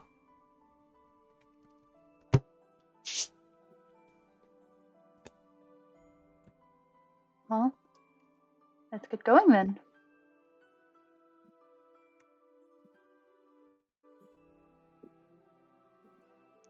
Right.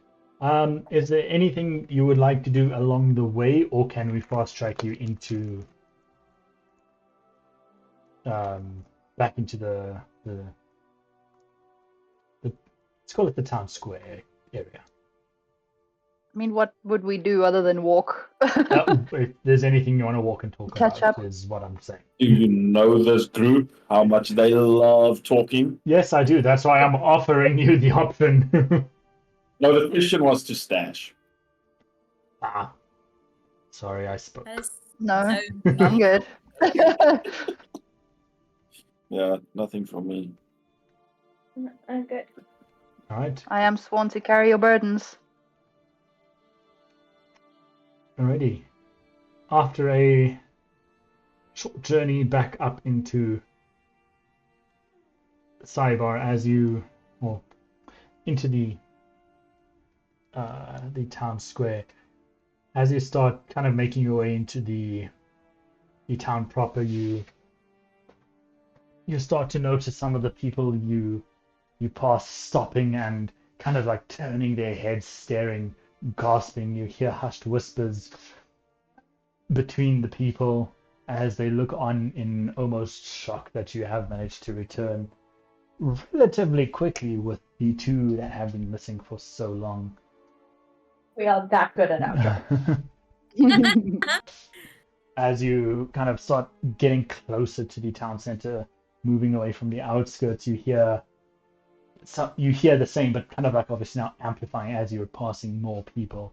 As the crowds are getting dense, you have noticed several younger children or younger adults running on ahead, and by now you're starting to approach a small crowd gathering, and you're hearing people shouting, "Welcome back!"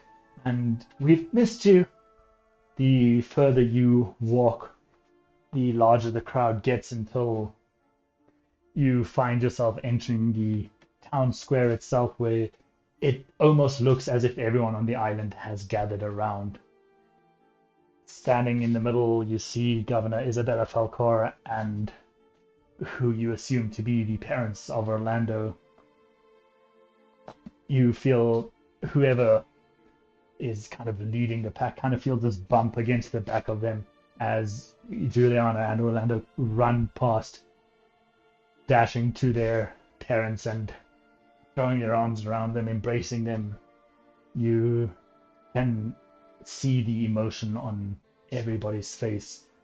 You can tell that they are just so grateful to be back together. You can see that love, the heartache immediately washed away and replaced with joy and gratefulness. After a few moments of letting them have their reunion, letting them have their moment of peace, Isabella walks past and comes to you. You can see her eyes all red, cheeks a little puffy. Pulls a little handkerchief from her coat pocket, just drying her eyes further. I thank you incredibly much. I can't tell you how grateful I am. And the fact that you've managed to return in such a short time. It's been what's it, like 4 hours or so? Bear in mind it is about an hour's journey to the caves and back. Just before anyone asks why I'm saying 4 hours, because I know you said returning 2 hours after.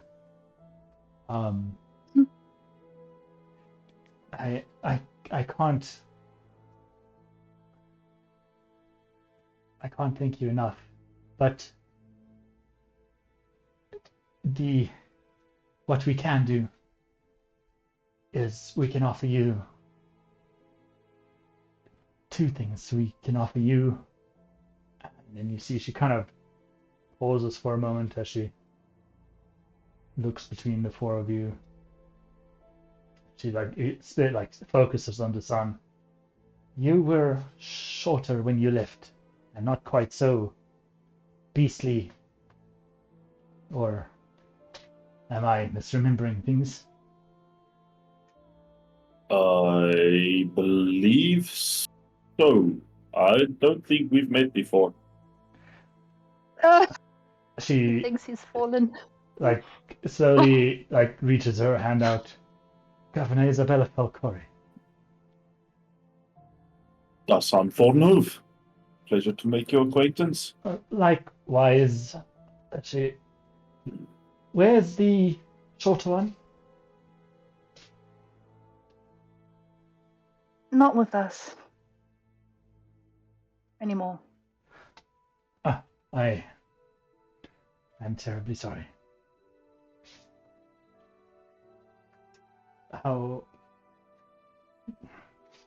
But what I can offer you, to return to that for a moment, the four of you, as I'm assuming, Mr. Thornhoof, you had a part to play in the return of my daughter and Orlando, so the four of you shall be granted diplomat status here in Cyber.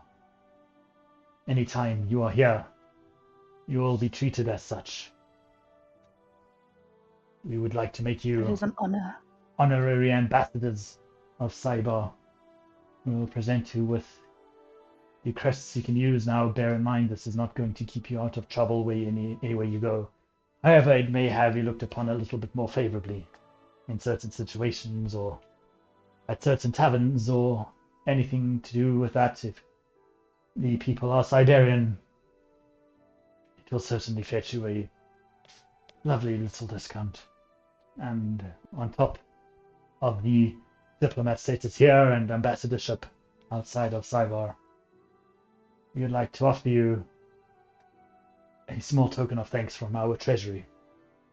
And she kind of steps aside and nods as you see two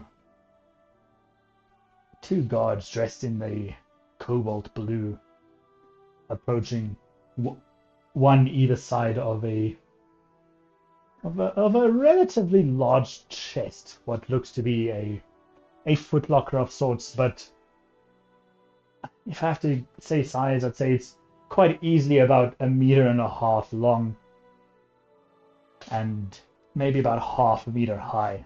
You can see the way they're carrying it, the strain on their arms. This box looks quite hefty.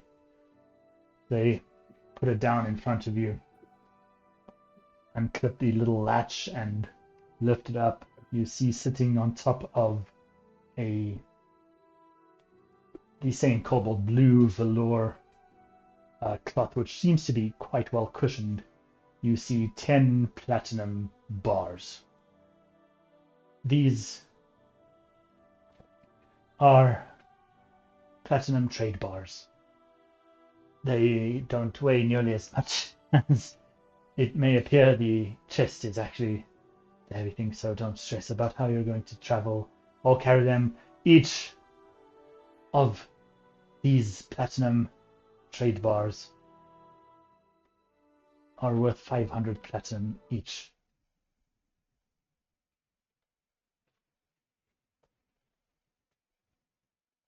So it is a small token of our thanks for the safe return of our beloved children.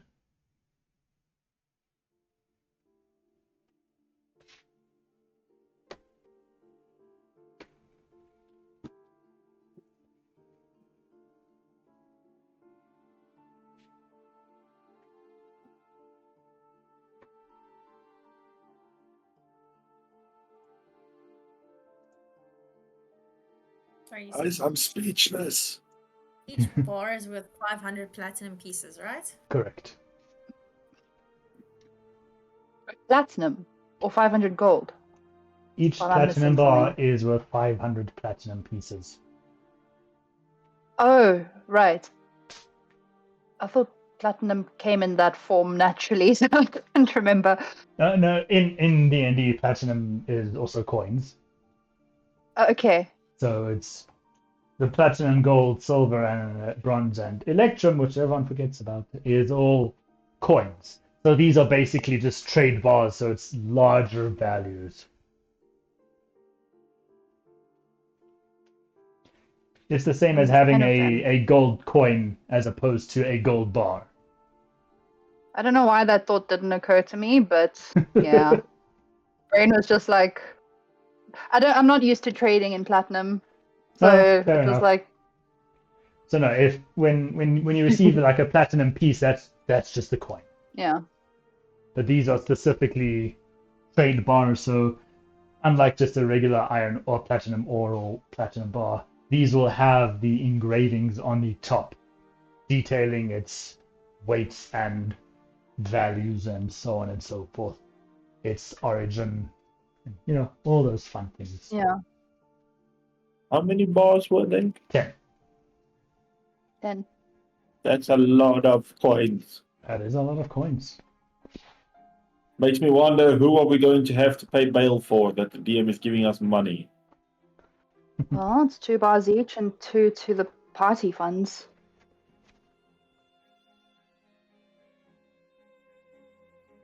Party funds? What kind of parties do you guys throw that you need that kind of funds? Crazy ones.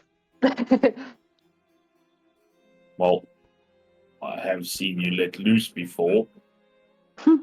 And Shadow does look like she knows how to down a barrel of rum. Visilva, however,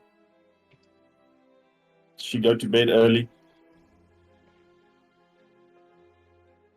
She's not that young. She doesn't have a bedtime, you know. Okay.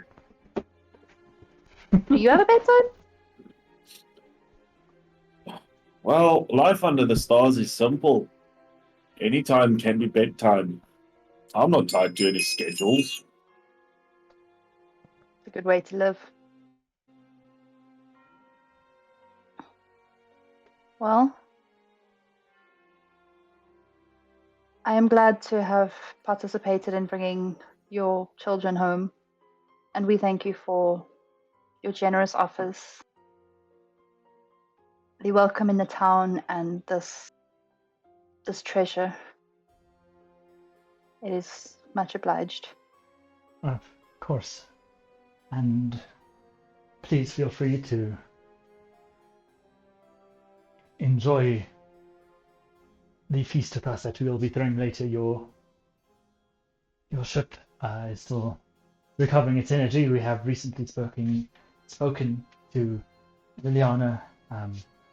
They expect the ship to be ready for takeoff first thing in the morning. So we shall be having a feast later to celebrate the return of Juliana and Orlando. Naturally, we'll need some time to get it prepared. So up until then, please feel free to explore. Feel free to do whatever it is you wish. And of course, foolish of me. One more thing. She pulls out a set of keys from her pocket and throws it, just underarm tosses it towards you guys. No one in particular, so whoever wants to catch it, we can say that's who she's kind of just underarmed it to. Can I reflexively catch it? Yeah, she. Because I don't like things thrown at me. It would make sense that she tosses it to you because you've been speaking to her. Fair. These are keys to a small little compound. Compound's not quite the right word. What would you call it? A commune, I guess. Whatever, a small little building. Lodgings, basically. Well, lodging. A large-ish. It's a small, large building. It's got several rooms. Consider it yours. Anytime you come to Cybar, it is yours to use. That is most generous of you. Again, you have our gratitude. It is nothing fancy. It's a simple thing. It's got, I think, 7 or 8 rooms. A shared living space. It's essentially a slightly fancier version of the guard's barracks. It's one that is currently unused, so it is yours.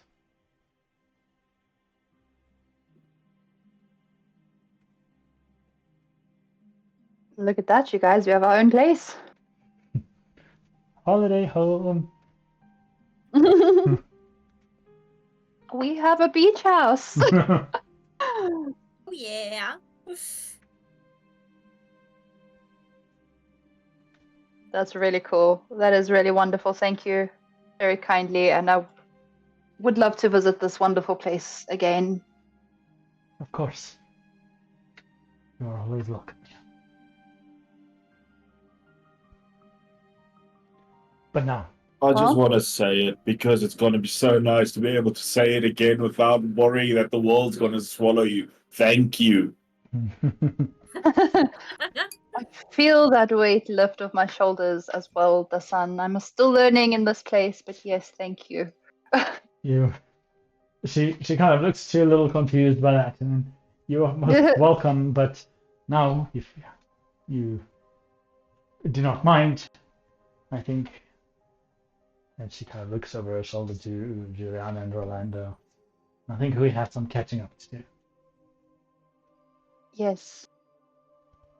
Well, may you have all the time in the world left to you. Thank you. And she turns and starts walking towards Juliana, and she just kind of like stops and turns back to you. Feast will be ready when you hear the fireworks going off later. She turns back and walks and puts her arm around Juliana, and you see Juliana like kind of wrap her arm around her mother's waist, and they start walking off, and you hear them laughing. And the crowd slowly dissipates. Some of them, as they're walking away, you hear them shouting, "Thank you," and such. You hear some people shouting, "You guys are awesome!" And the crowd slowly just dissipates as you stand there in the town square with a crap load of money and your Keys to our house. keys to the house, and just feels like I forgot to physically give it to you. We'll say in the chest is also four. Because there were four of you when you left, so there are 4 little silver coins that seem to be inlaced with this cobalt blue sigil, which is which you would assume, rightfully so, to be the crests of which she spoke, granting you the ambassadorship outside and diplomatic status inside of Cybon, respectively.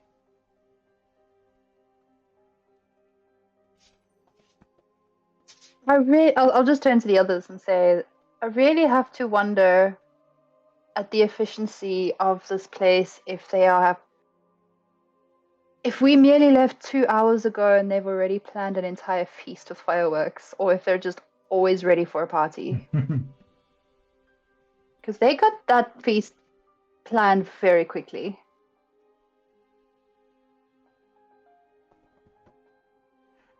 Outside. Well, I mean, we coming from the Feywild. Time is a little bit weird there. Maybe it was 2 hours Fey time after, let's not get into it. Visilva's wish did wish us back here in time, so whatever happened with time, I don't know.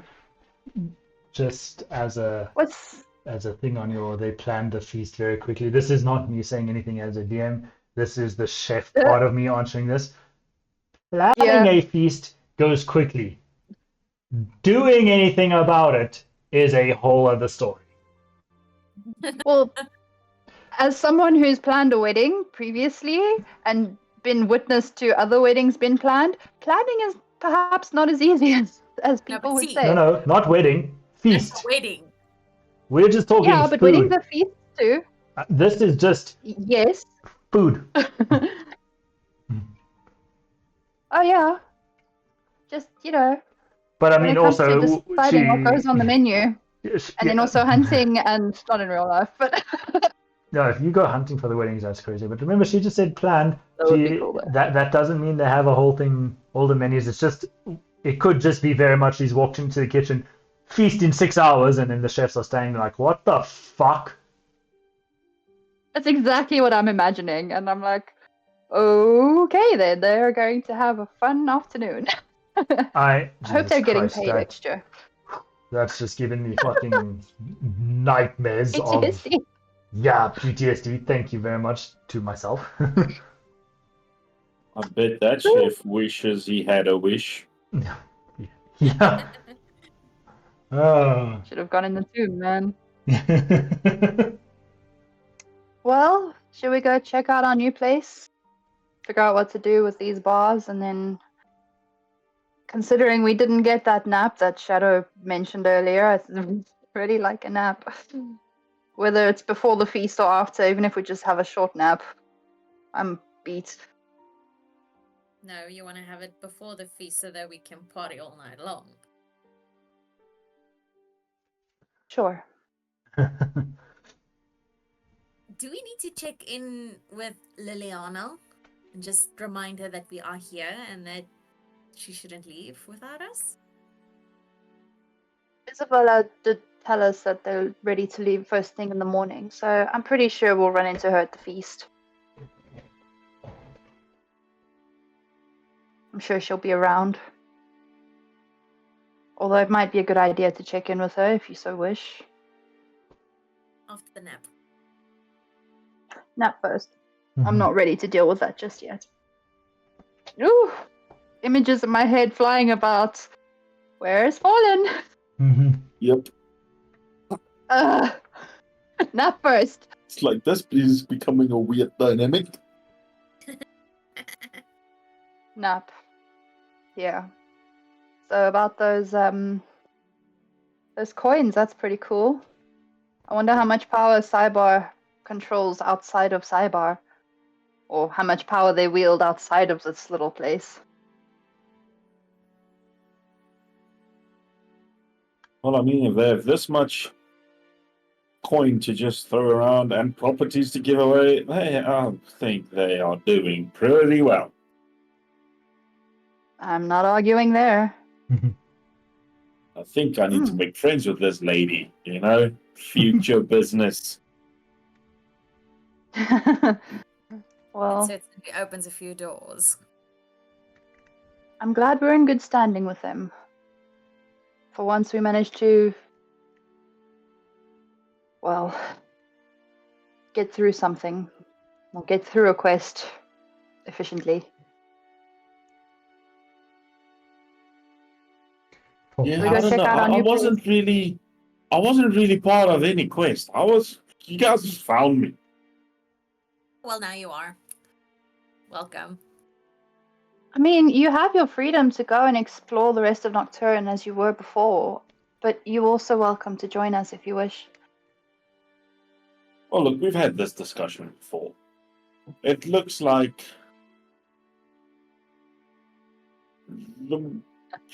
your situation at the moment is a little bit fragile. And it seems to me like an extra pair of hands and a couple of hooves could come in handy. It'll definitely come in handy. I'm keen to have you with us. So yeah, I'll stick around a bit to, well, if at the very least to offer some emotional support to all you very confusing women.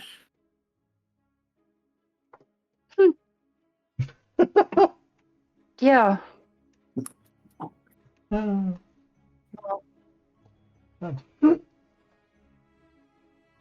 Did she tell us where the place was? The housey commune place? I didn't, but I Or we will just say gonna- yes, she did. Okay. She Because I'm would just have imagining, explained you to know, how to when you get lose your there. car at the parking lot, and you like push the button for every car, and it's like, nope, not that one. Nope, not that one. Actually, that's kind of funnier. So I'm like, maybe she didn't. Actually, no, she was a little caught up in having her daughter back. She failed to mention where this place is. Right. Locate object? Can we locate a lock that this key could fit? Does anyone have that kind of power? Come on, magic people. Help us out here. Do I Tapped out, see remember? in the crowd, Wayne? Do I Useless, see remember? a paladin who looks like he's obsessed with keys anywhere? My bad. I'll take that back.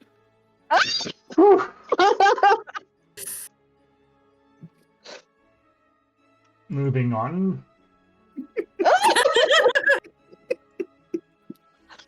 Wow. So bold. Is this like payback for everything the DM's put us through? Now we're getting him back all in one go. Oh my god. Wow. So next week TPK, right? Oh, I guess we're gonna go door to door and figure out which one this key unlocks. Or we could just camp somewhere or go back to the ship and just stay on the ship. That way Visilva can check on her pets as well, I suppose. Frank would still be alive.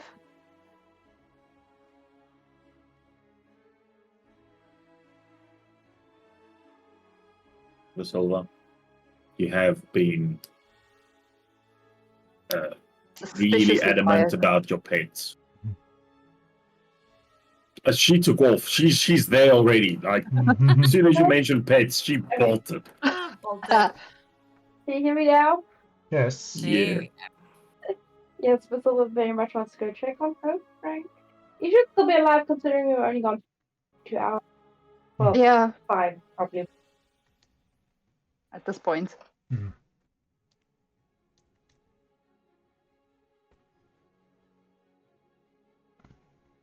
I guess we do that. I don't know, any objections? I mean, we do like to talk. So we're just sort of like standing in the town square awkwardly, like towing the ground with like a big I'm gonna start box asking of. people like, excuse me, do you know which house this key belongs to? It's like, look at the key and look at you. No. Sorry.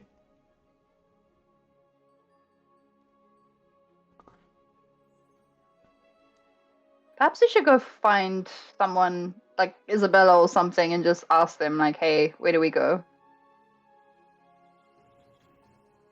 Or just, I don't know, you guys decide. I don't want to think anymore.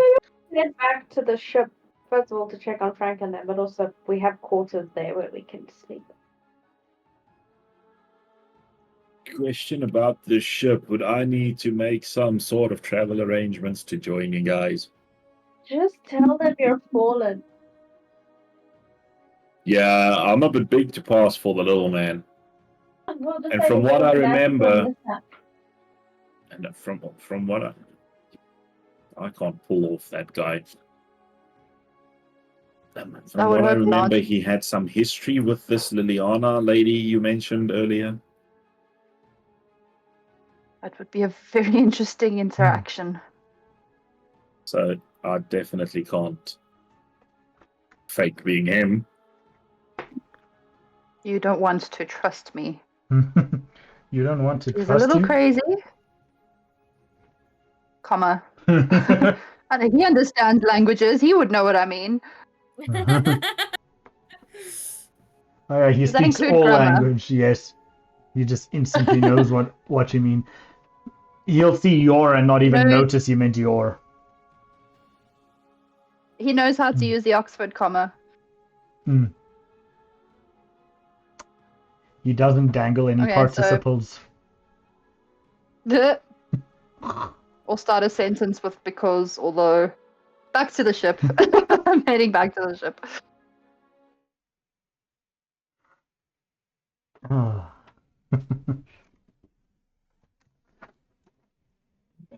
Alright.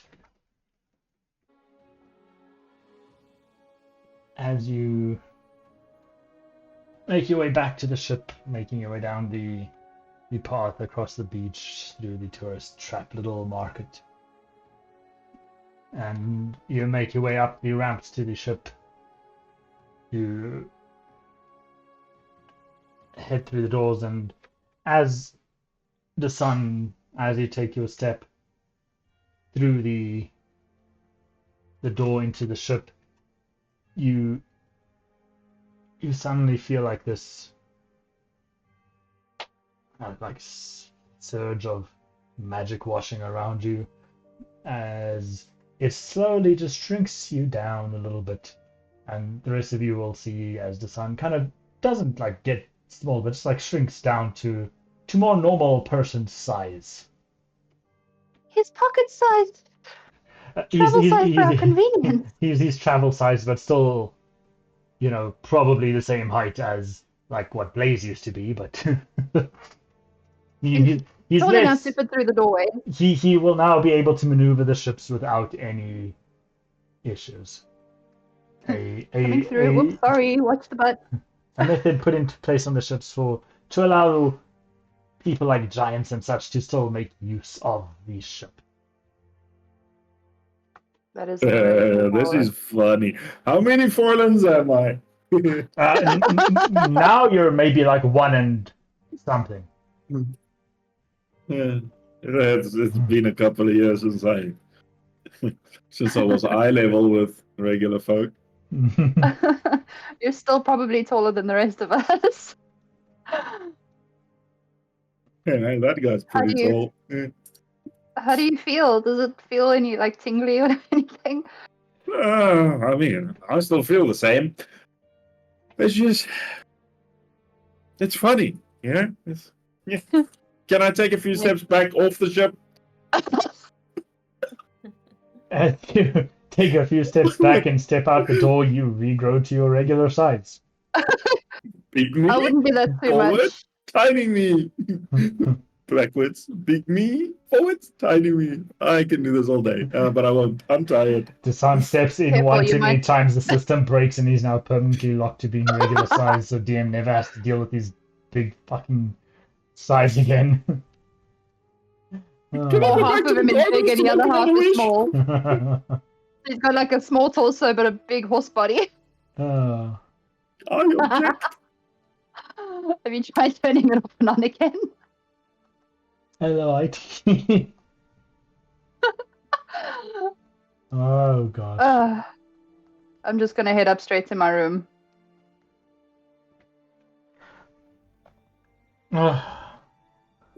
Alright. I just stand there awkwardly looking left and right, like, okay, I guess everybody's gone. Well, before I do that, I'll just say to the sun, we have rooms here, and Forlan technically had a room, but since he won't be using it anymore, I suppose you're regular size now. You should probably take it. I mean, he never really used it anyway, so I can show you if you like. It's on the same floor as the rest of ours, and just you do you, I suppose. I mean, And sure, then but when- it's kind of weird, I'm getting the stuff from the village that was meant for him. I'm getting his room. It's just a little awkward. And they're just replacing them with you. That's not weird.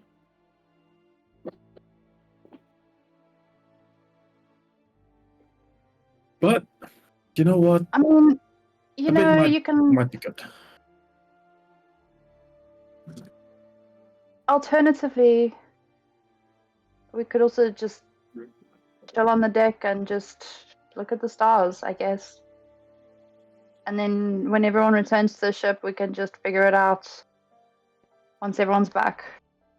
I know it might be awkward to sort of reminisce about Forlan. I don't really want to forget about him either, but I don't really want to think about it right now either. I just want a nap.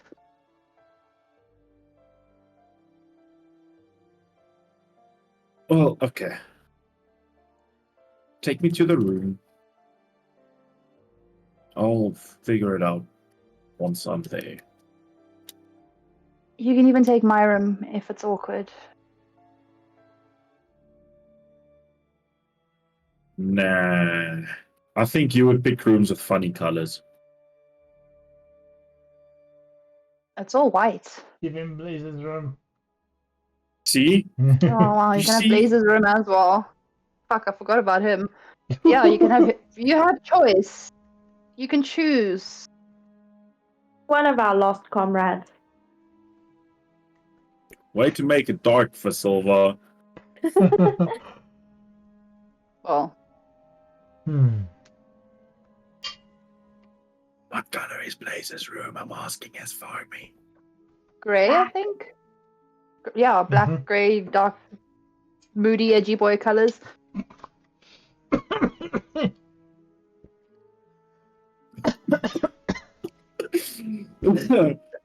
I think I broke Wayne.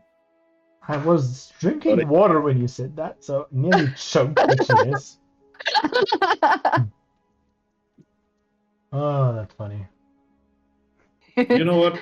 I think I'll be more comfortable with Blaze's room. I never met the dude. I will show you to Blaze's room. And then, yeah, walk off and head to floor 14. Does the elevator work? Or do we have to use the stairs?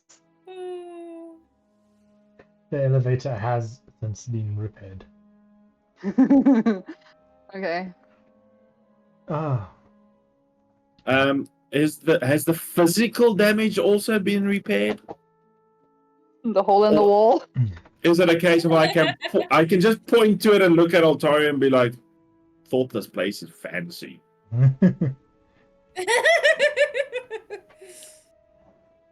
Yeah, Forlan did that.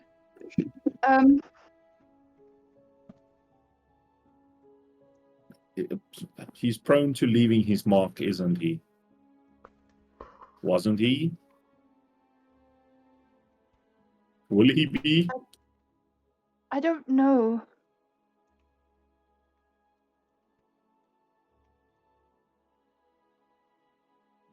I don't know. Oh. But I suppose it is what it is. They'll probably fix that with some magic or whatever, I don't know, but I mean... Yeah. There might be a curtain ribbon missing from the room. I don't remember where we got Frank's bow tie, if it was from one of the other rooms or if it was from Blaze's room, but I'm sure you'll be fine. I mean, we're not going to be on the ship for very long anyways, so we'll just take what we can get and just figure everything out. Curtains are for people who's trying to hide something.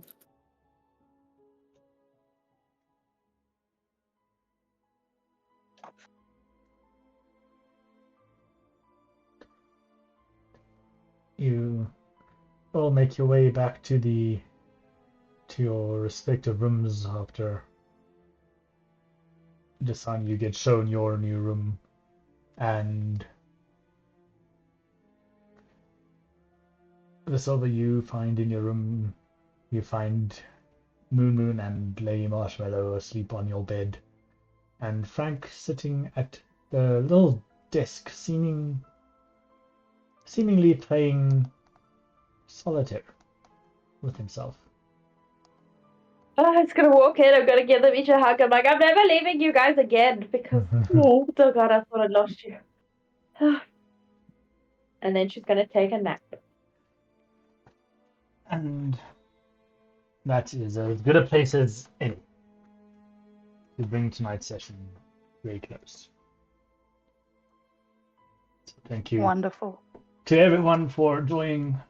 We hope that you had yourselves an amazing time. And if you are watching us here live on Twitch, thank you for coming. If you are watching us on YouTube, then, well, thank you for watching us here. We do stream on Twitch every Tuesday at 7:30. The video goes live at 7:30 the following Monday onto YouTube.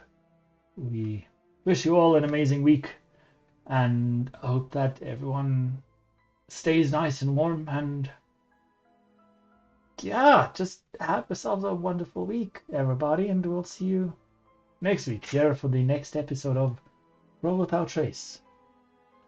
So from myself, And don't forget, and from the players, we bid you all a farewell and a good night.